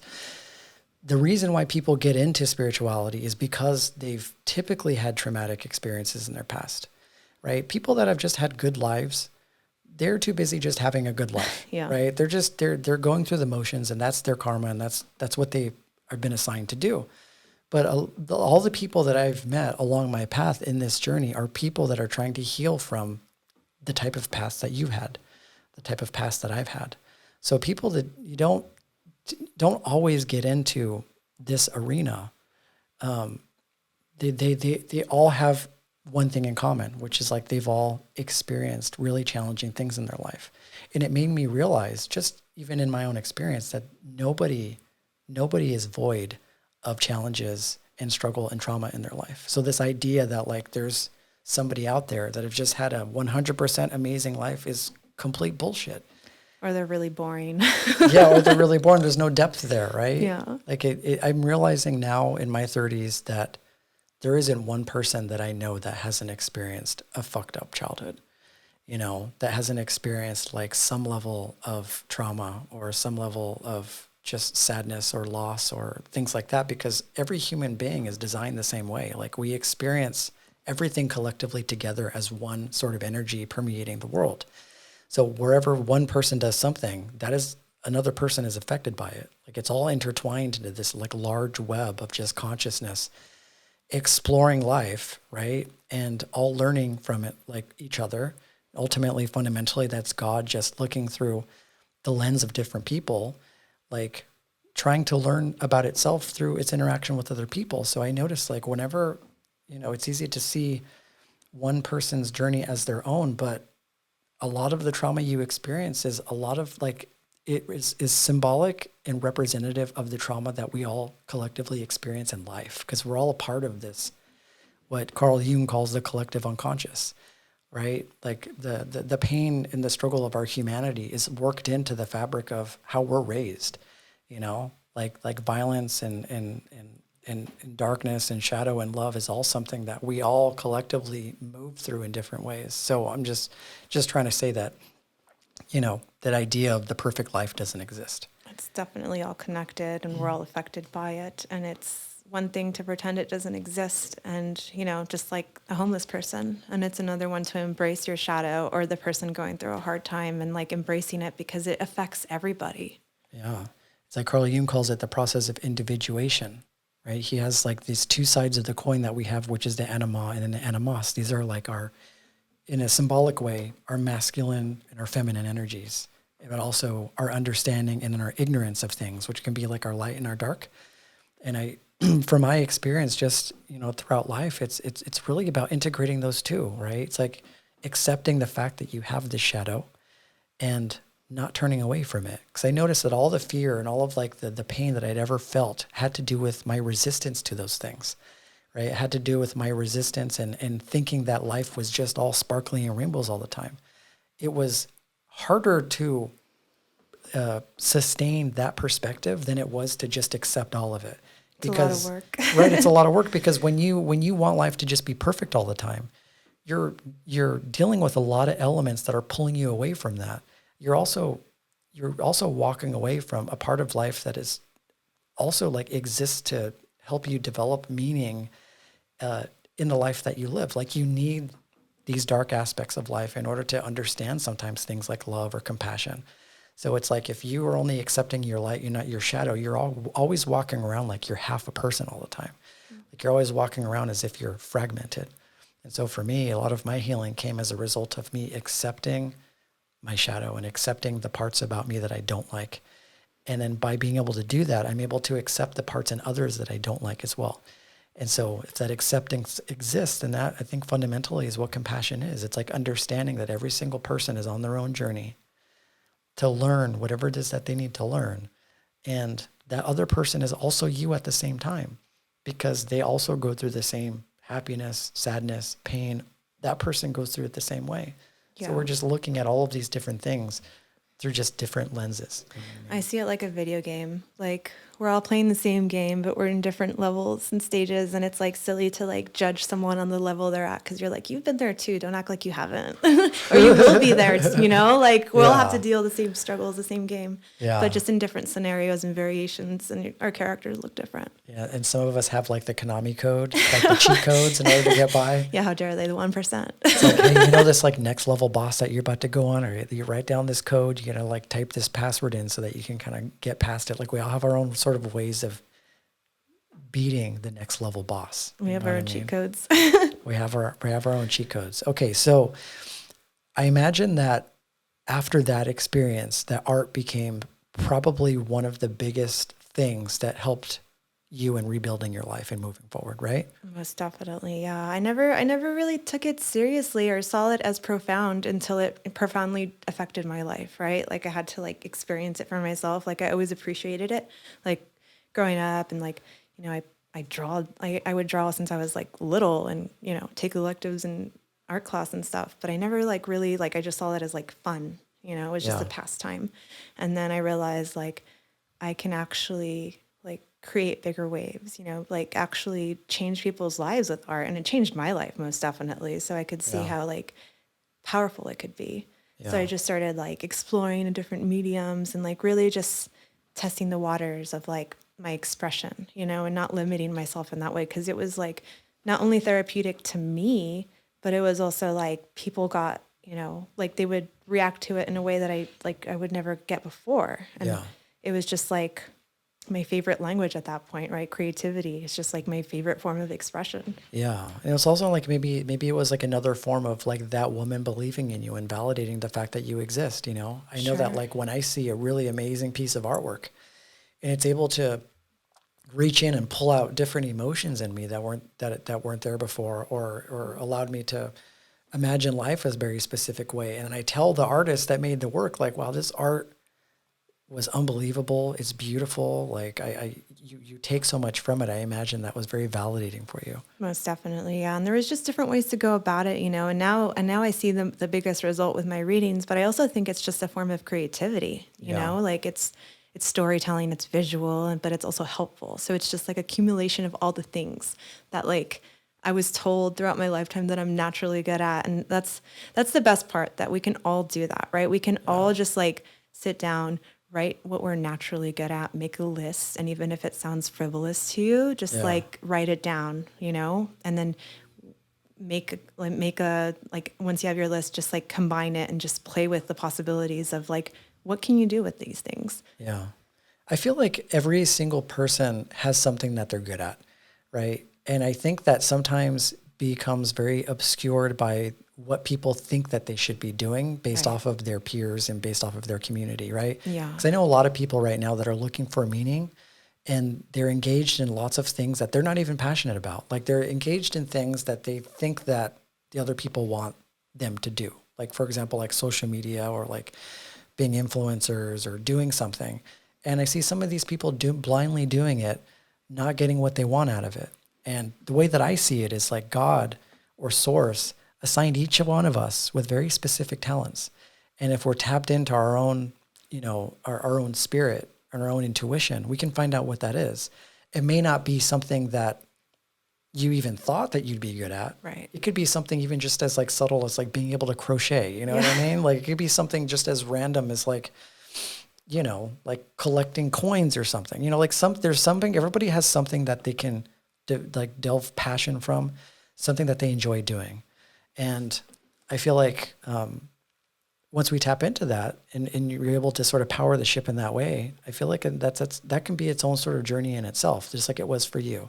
Yeah, I had to let go of a lot of, social programming and conditioning of what society deems as successful or respectable.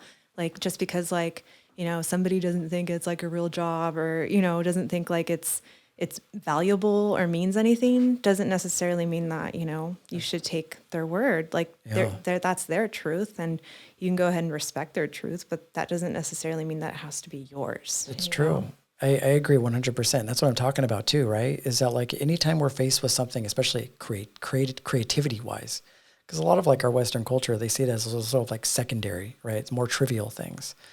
They look at things that like more mainstream things, like, oh, be a doctor or be an astronaut and those shit like that. That's obviously like what parents tend to want the best for their kids, but it's what their best is, right? It's not necessarily what the child wants. But I feel like creativity is always one of those things that's not necessarily frowned upon, but there isn't as much value placed on it. And that's very discouraging because I feel like we wouldn't have the world that we're in and we wouldn't have beauty and we wouldn't have just all the culture. Exactly. We wouldn't have culture if it wasn't for creativity, That's what is like the richness of life, it's the culture. It's not how the system made money. It's how did it appreciate life? Yeah.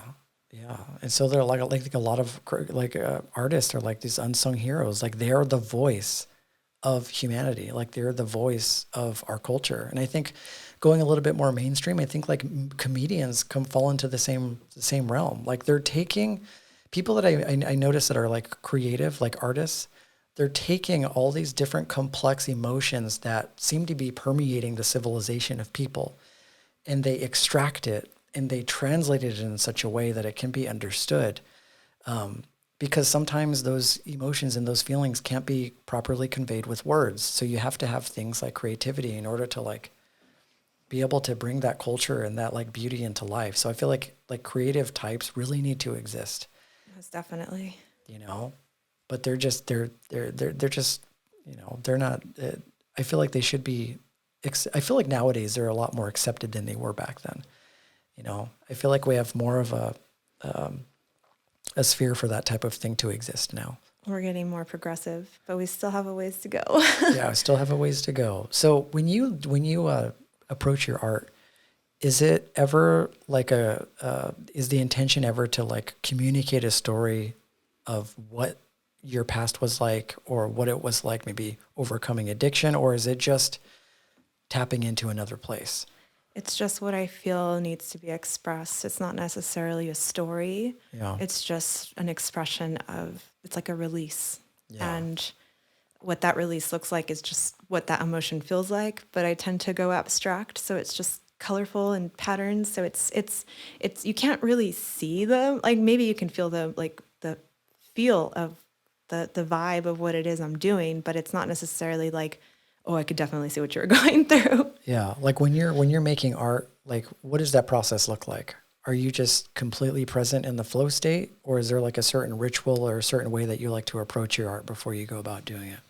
It's just a thoughtless process. Yeah. It's just kind of like it's like meditating. It's like it takes you somewhere and you stay there until you're done, and it just feels like a release. But that release feels good. It feels necessary, and it doesn't feel like you can have that release any other way. So it's kind of like it's therapeutic. It's like very meditative, right? Yeah. 'Cause I feel the same way when it comes to different things that I make, especially sometimes when it even comes to podcasting. There's a lot of preparation that is involved, but I find a lot of the time when I'm having conversations like this with other people, I'm completely engaged with what I'm doing. I'm not necessarily thinking about too much into the future or too much into the past. And I think there's some respite that you get from being in the creative space, which is that like your mind takes a back seat, especially if you're somebody that's prone to negative thinking, or if you're somebody that their mind is constantly racing. I find that when you're engaged in the flow state, maybe in your situation, if you're sitting down with art, you have that period of time when you are just present with what you're doing. You're not bombarding yourself with, emotional or thought type of images. You're just being in the moment. And I find that in the moment, especially meditation, are some of the most tranquil spaces to be. And that's where you're saying more or less that you go, right? Yeah, it's meditative. It's just all feeling and no thinking. Yeah. Yeah. That's a beautiful thing. So if you guys haven't seen Lizzie's artwork, there's so many dimensions to it. It can be very abstract. It can be very cohesive. So you can definitely see your personality in it. But one thing that I noticed about your art as you progressed over time is that maybe I didn't even realize at the time that you were making your own sort of form of oracle cards. Oh my gosh. Like you were making your own form of like tarot cards, because there's a lot of symbolism in your work, right? And there's a lot of things that you could just look at your piece and extract something from your own life, which is exactly what you're saying people do with your art. It is subconscious, right? Like it triggers different parts of us. Yeah. And art is subjective. So I could definitely see that. Yeah. And so it made sense how, you would slowly evolve into, you're still an artist and you've gone through lots of different, I've been to your galleries and I even own pieces of your art, and I've seen how that art has progressed and how you, the type of energy that you put into it. But to see how really into tarot and oracle cards you're in now. And I think when we last talked that you were in the process of making your own deck, Right. it makes sense how you would have transitioned into that point, because you can look at a piece of your artwork and see different symbols in the same way that somebody would see, spirit animals or synchronistic numbers. Like you can pull that sort of symbolism from your cards and give yourself a reading just by looking at it, That's true. I never even thought about that, but you're so right. Yeah, I can totally see it. And that is a direction I ultimately want to go. Like I'm not really rushing that process. Like it has to feel absolutely right to me. But I do eventually I can see myself creating an oracle deck, because I love them. Yeah. Yeah. Yeah. Do you have like some favorite decks that you have? It's hard. It's You have so so many, hard. right? They all serve a purpose, right? But Yeah. I tend to gravitate, like I love animals, and I tend to gravitate towards like spirit animals, because I love like we can learn so much about animals just in nature itself, right? Like the evolution process and how they adapted and how how they learn to survive is how we can also learn to survive. Yeah. So I love because I watch like nature documentaries and stuff like that. Like instantly I think to myself, oh yeah, that's something I learned. I can also say this about this, right? Because we can learn from anything, right? But especially nature. Yeah. I think This is a really good segue, because this is something that I was thinking about. And this is something that I think occurred for you during the pandemic, but even before then. So you ran into a really interesting experience that I think probably changed the trajectory of how you live your life in a lot of ways. And I was always been really curious about this story, because it's a very, very unique story, right? So you ended up, I guess the short end of the story, and I'll let you actually tell it. You ended up making friends with an animal. Right? Yeah. And what was the animal's name? Frida. So tell me about that. So this was a chicken. Yes. So Right. she was found in a park and she had a broken leg. So she was left for dead, basically. And I, obviously felt bad. So I took her. Didn't know what to do with her. I was just like, I'm going to figure out a way because she's so cute. And she wasn't a typical chicken. She was the size of a pigeon. So most chickens are like 8 pounds. And she was like less than a pound. So totally little tiny defenseless creature. And I obviously just felt so bad for her. I was like, I'm going to try. I don't know what to do. Wait, so she was in this park, right? Somebody abandoned her? Yeah, she was just hiding in a bush. So she didn't like fall from a tree. No. She didn't like jump over somebody's fence. Like she was just, somebody left her there.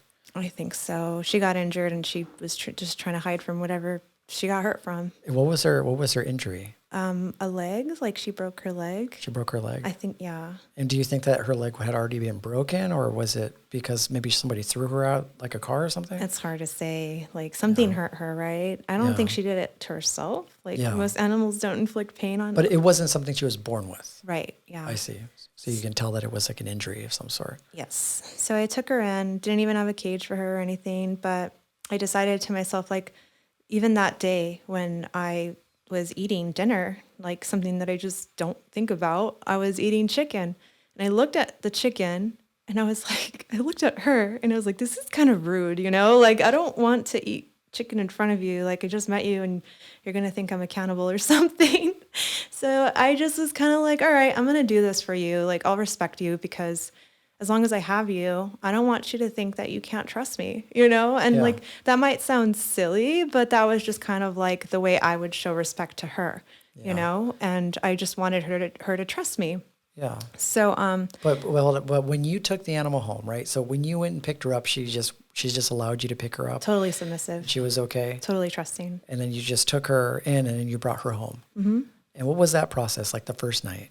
It was like exciting, I guess. I mean, I tried to make her comfortable, didn't really have anything for her, and then I started researching like what chickens needed, and just wasn't really sure if she was even going to make it the night, you know, but I was just trying to figure it out. Like, I was just so like focused on like, what can I do for you, right? So I kind of just like researched, and I made her comfortable. Like, I ended up building her a coop, and I put like a little yoga mat underneath so she could have support, and her leg eventually mended. I mean, she was kind of like not a fully mobile chicken, but she was able to get around, and she was comfortable. So I basically like, she just became like my best friend, my adventure buddies. So we just like enjoyed and explored life together. She had a very unusual life. Like, I would have I got a pet carrier for her, and I would take her to the beach. I'd have picnics. Like, she was in this music video. Like, She was in a music video? yeah, she had she was so cool, right? So chill. Like, I could take her anywhere, and she never pecked anybody. Like, people would approach her like, is that a chicken? Like, do you have a chicken? Can I pet her? And I'm like, yeah, of course. Like, Was it a hip hop music video? no, I mean, It was just like on the hood of like an Impala. Just she has really, it's a really, really abstract like music. It was like a music video. Oh, I see. But yeah, she was in it, and that was fun. That's so cool. So you used to just like carry her around with you, like in her carrier and stuff like that. So what are like some things that you notice? Because a lot of people, how we coexist with chicken is something that we eat. Right. Right. A lot of people, when they make dinner, they're not thinking about the chicken. They're not thinking about the life that it may have lived. They're not thinking about where it was raised, whether or not it has a personality. For the most part, I think our society is conditioned around seeing chickens as food, And so this is one thing that I always like hope and anticipate that like people really consider when it comes to eating any animal, which is, if you're going to eat an animal, whether or not it's a cow or whether or not it's a chicken, to like, you pay respect to the animal by acknowledging the fact that it took its life for you. Yeah. That there's this animal that has its own way of living its life, its own needs, its own emotions, its own unique way that it lives. And just because you don't understand it doesn't mean that it isn't intelligent. Right. And so I feel like as long as you're paying respect to the animal in that way, and you're not losing sight of that, then if you're going to go in that direction, go in that direction. But as it pertains to our conversation, is a lot of people don't see the animal when they eat it. Mm-hmm. They just see it as like, it comes in a package and it supplies me with food. So how did she change her relationship to that, like owning her? Like, did you see a certain personality that she had, different ways that you were able to like connect with her? Yeah, she definitely had a personality, but I noticed like certain things, like I would observe her, and I noticed like her eyes they look like little camera lenses, they would like focus in and out like a camera lens does. And I was like, my eyes don't do that. I mean, not at that capacity, right? Like, it was like a professional camera. And I was like, why is that? What's going on? And, naturally, like, chickens are preyed upon by everybody. So their eyesight has to be incredible. Like, how else would it survive, right? So I noticed that like chickens or birds in general, like they have greater eyesight than they see colors that we can't see. They see sunlight. They have a third eye, apparently, that like the third eye, like on top of their head can like. Chickens do? Yes. Whoa, I didn't even know that. Yeah, they have a third eye. Is it on that little red fin that they have? No, it's like right before the comb. It's like a spiritual third eye. No, maybe, I don't know.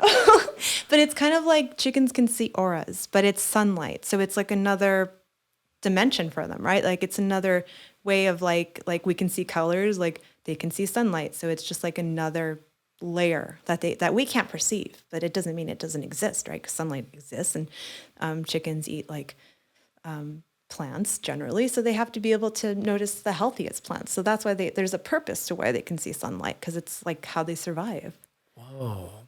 So that's the purpose of the third eye. Yeah. Because they're able to see auras, and they're able to like gauge light a certain way. Yeah, it's for survival. Wow, I had no idea. Yeah, it's pretty cool. Are there any other things that you noticed about her, just owning her?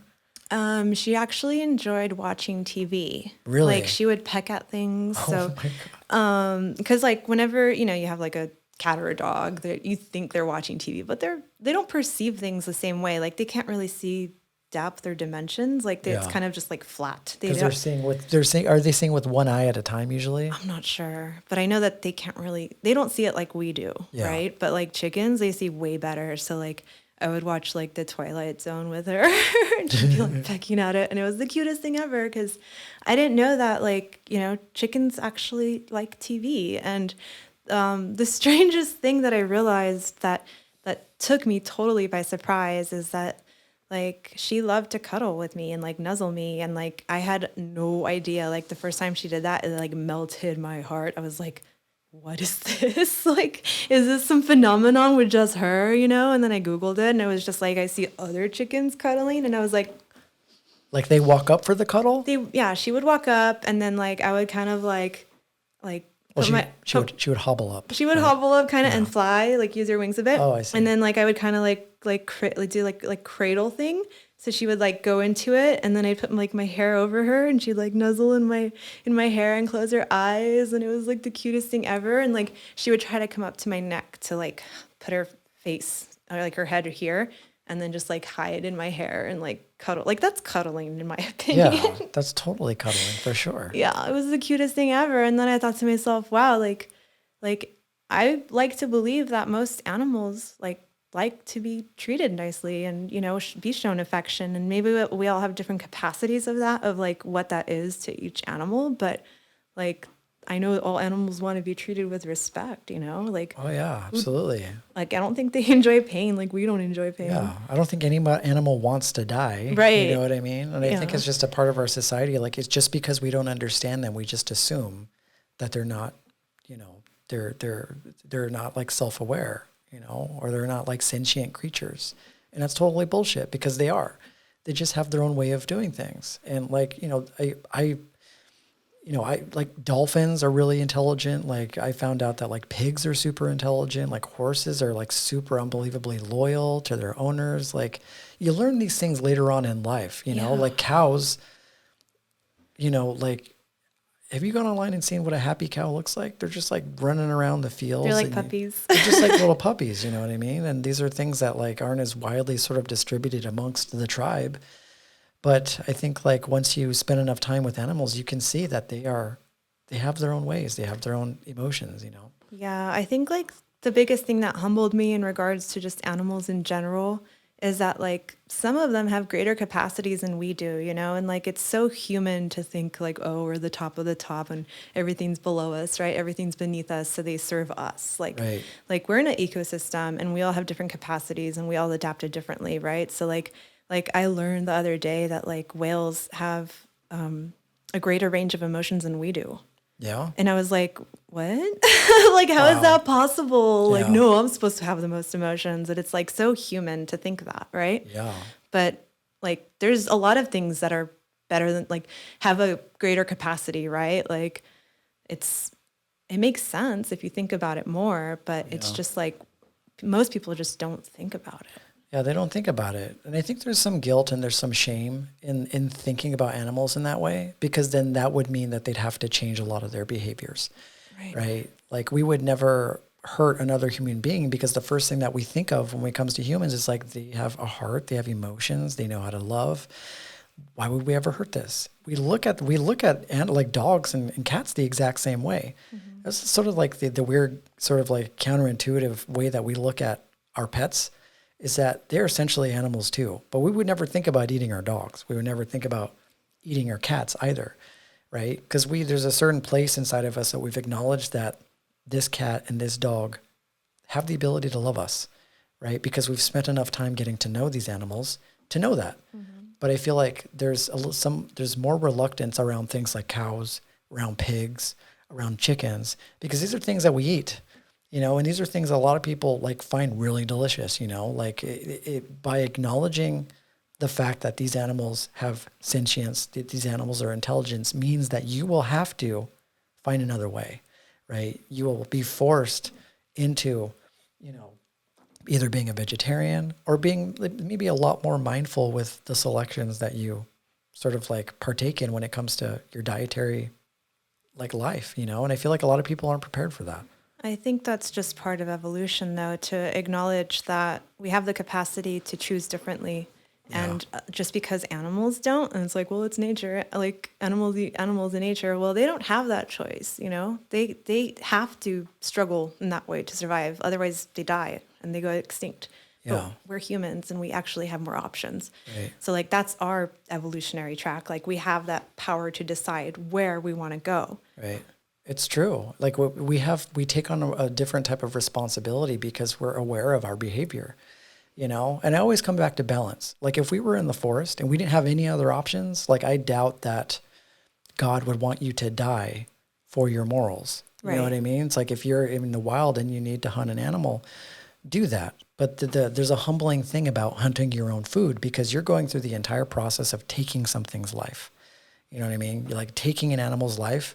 If anybody's ever experienced it, it is probably one of the most humbling experiences because you are responsible for that, right? There's a certain reverence and a certain energy you approach that with, having known that this animal died because of you.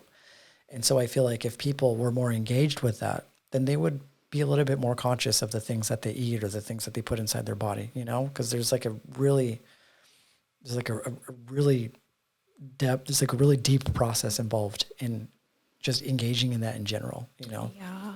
I think a lot of it has to do with, the media, right? It's culture to think that like we need meat in our diet to be healthy or whatever, but it's just kind of like, just because it's reflected in such a way or marketed, right?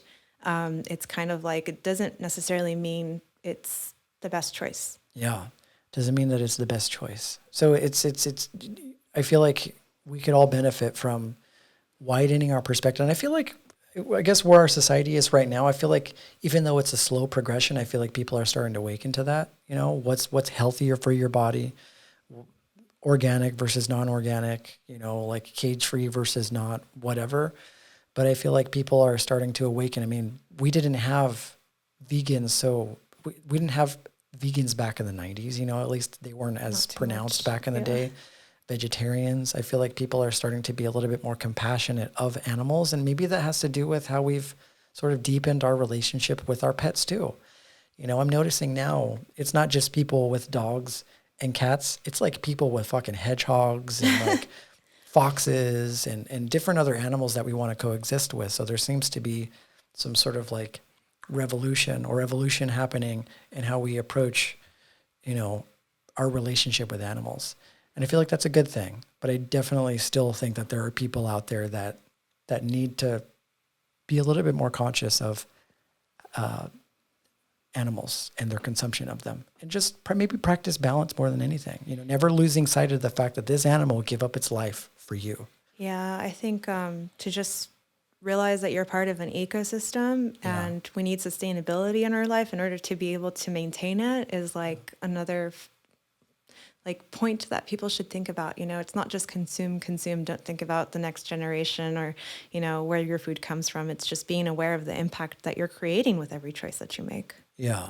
And that's I think another thing too, is like people don't realize that they're a part of that ecosystem, like we tend to sometimes think of ourselves as separate than everything else that's around there. But it's like we lose sight of the fact that everything in nature is working alongside of us. Like it's so easy to forget that this tree across the street is providing us with oxygen all the time. It's all connected. And if we didn't have that tree, we wouldn't have the ability to breathe. You know what I mean? Like the same thing with the soil and the same thing with the plants and the way that we nurture and care for them and things like that. It's all, like you say, this ecosystem.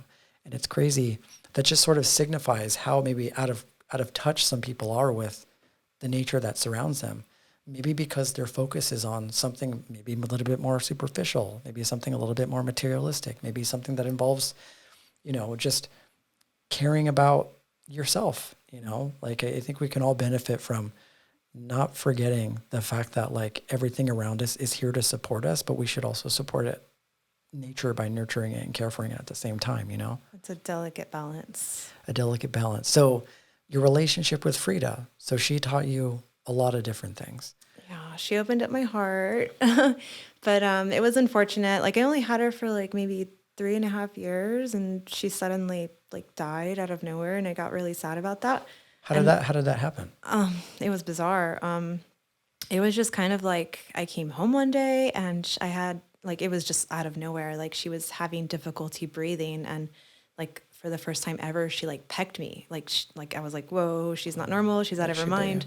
Yeah. Like first time ever. And I was like, this is not normal. Like I instantly knew something was wrong.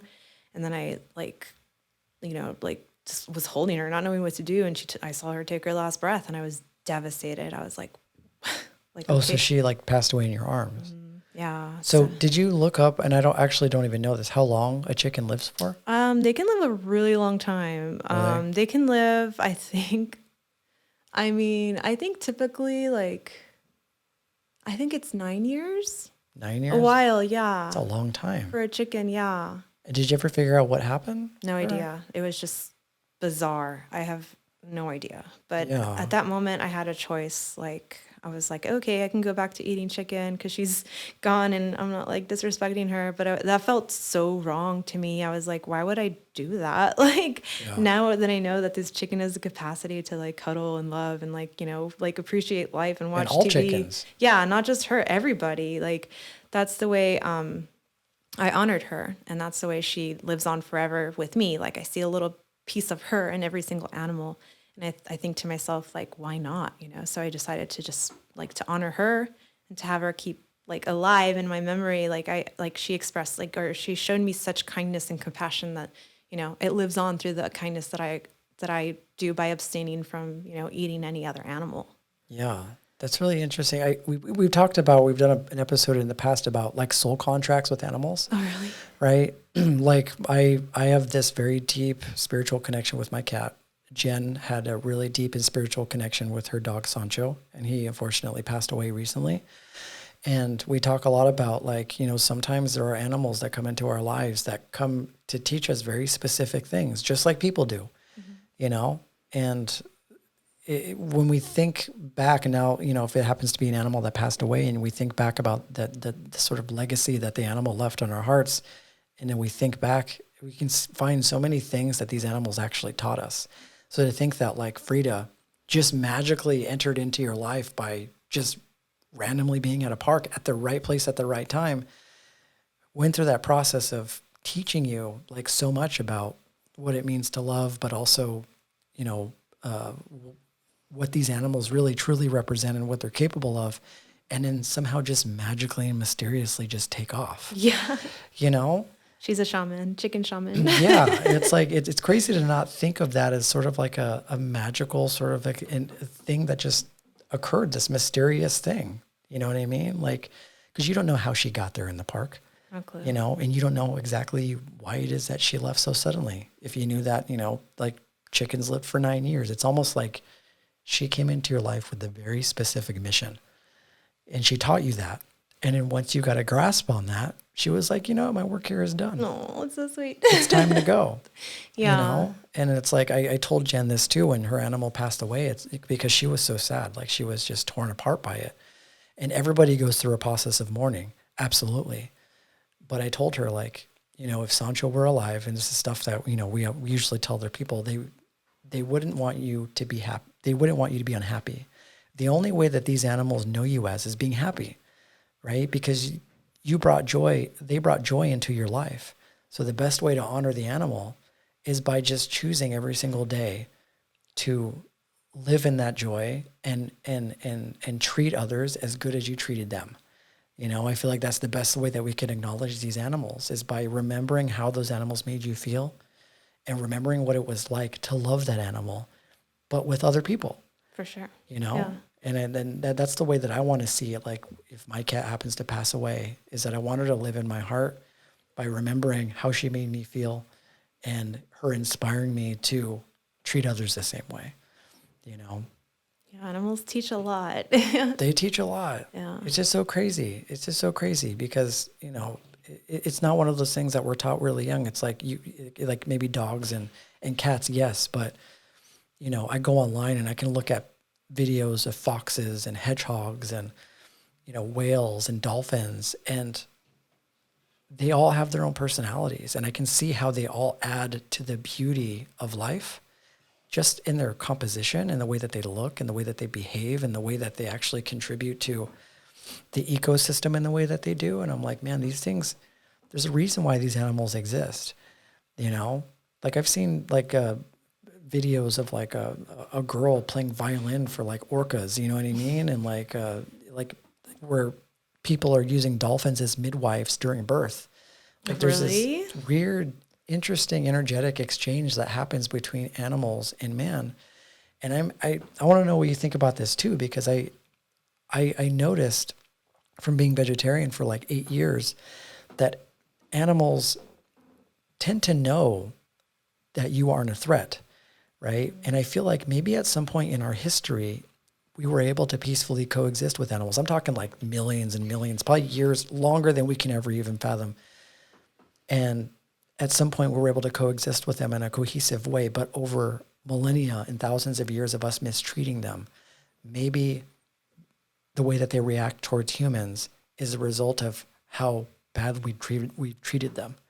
Animals can definitely, like it's body language, right? They sense intent. They know if you're like malicious or not. And I had a really strange encounter with a hawk where it was like shortly after Frida passed, and I was in the park and I got like, I don't even know, maybe 6 inches away from a hawk, like eye level. Yeah. And I just approached it and it was just looking at me, observing me. And like, it could tell that I wasn't going to hurt it. You know, it was just kind of like examining me, and I probably looked interesting to him. Oh, I think I saw that photo that you said. I took like pictures and videos, and hawks don't normally let you get close like that. I mean, they have incredible eyesight, so he knew I was coming, you know, from a mile away. Right.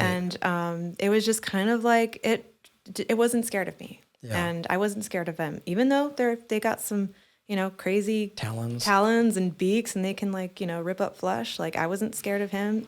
He wasn't scared of me. And like I was like trying to like test him. I'm like, what if I like move my hand closer in this direction? Can I scare him? You know, I was testing it. I was like, what's going on here?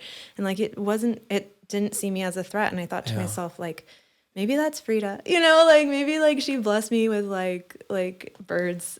She communicated to the animal kingdom that you're not a threat. It's like, oh, she's cool. Don't worry about her. I mean, think about it though. It's like trauma is passed down to the generations, right? Like say you're a child that suffers abuse, it's likely because that parent was also abused, right? And so over time, the negative karma of that intrinsically is sort of flowing through your body. And so you just go through your life afraid.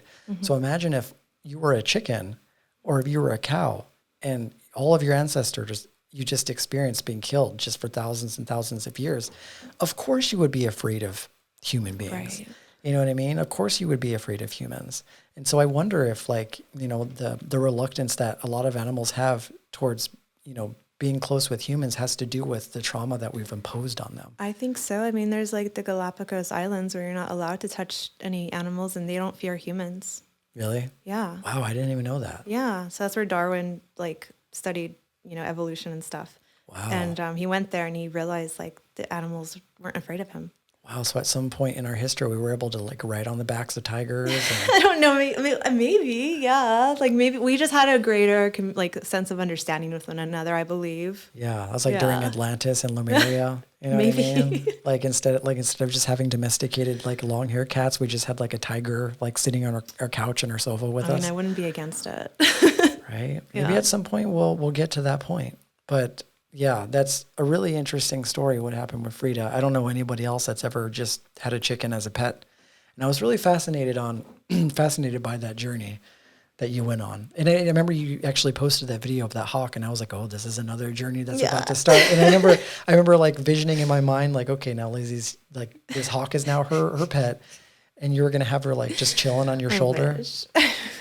You'd like go and have it do things for you, like pick up the mail or like start your car or something like that. Next level. Some next level stuff. Yeah. But the hawk like ended up like flying away, right? Yeah, eventually. I like deliberately tried to scare it away. I was like, what's going on here? But like it just flew to a tree and then it was just like still looking at me. But I've had other hawk experiences since then. So it's not just that one.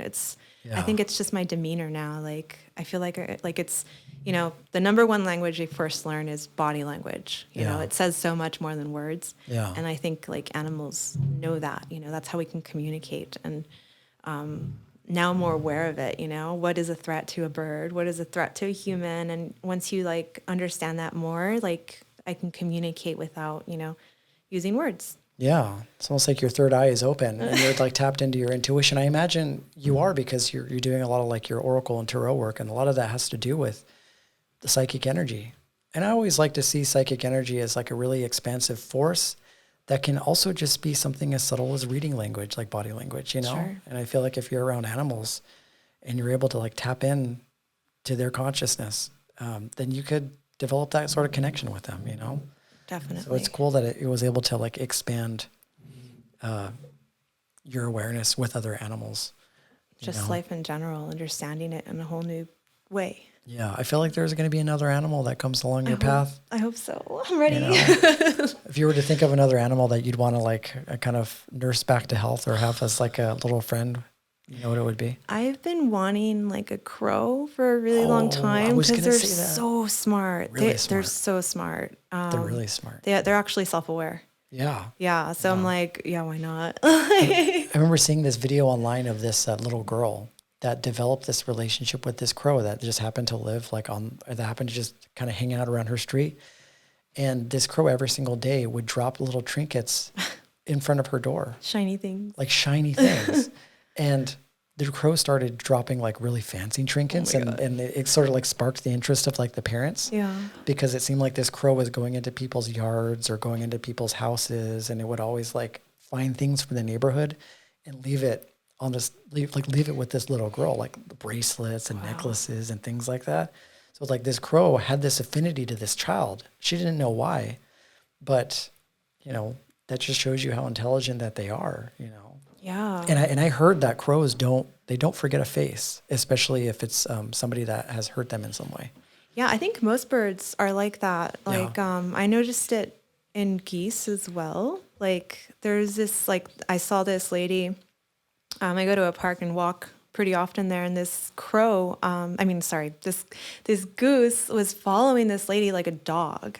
And I was like, what's going on? Because these are all just wild geese that live at the park, and it was following her around like a dog, and like making sure nobody got too close to her. And I was like, what's going on? So I asked her, like, why is this yours? Like, what's going on? And she goes, no, like, I would come here in the past and like there was like a fishing lake and like there would be like people fishing and they would leave like their fishing wire or hooks and then the geese would, get caught up in it and she helped them like get unhooked or untangled. And one goose specifically remembered that. And now whenever, like it's not even hers, but like whenever she gets to that park, like he gravitates towards her and he makes sure nobody gets near her. Like, yeah, it's like that goose will always remember her no matter what.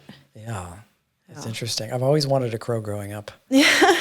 They always just seem so cool, Yeah. No, they're really cool. They're like really, really intelligent animals. But anyways, I appreciate you coming in and stopping by, Lizzie. It's been a really, really, really amazing time talking to you. It was such like an amazing story. You have like such an epic saga that you came from like such a crazy place and you just sort of were able to overcome that and use those experiences for good. And, essentially like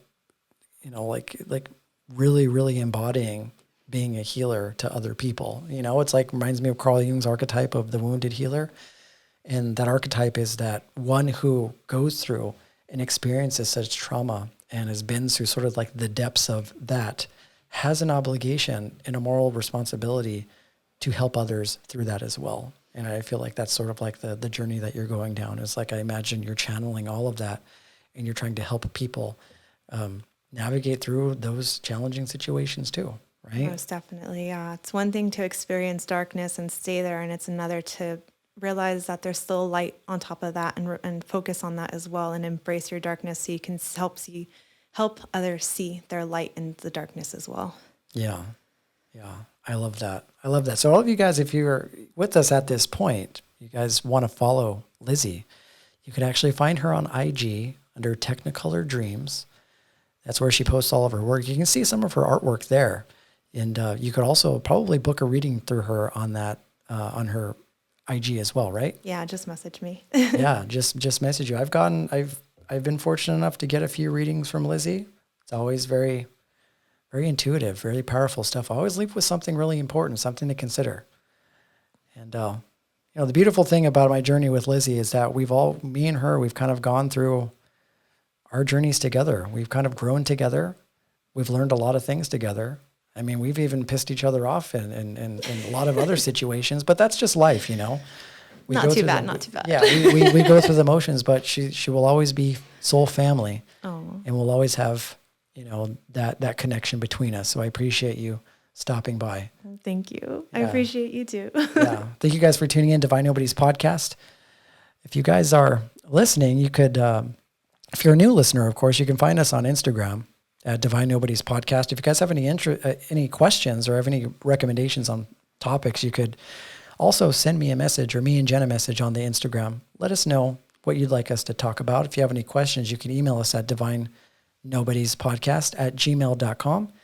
And if you want to see the video element of the podcast, if you're wanting to look outside of the audio platforms, you can go on YouTube, find our videos there, like them, subscribe, do all the things. If you're on Apple Podcasts, we'd really love for you to leave us a review. Let us know how we're doing. Really helps out the podcast, helps us get our message across. And we will talk to you guys soon. Namaste, friends. See you later.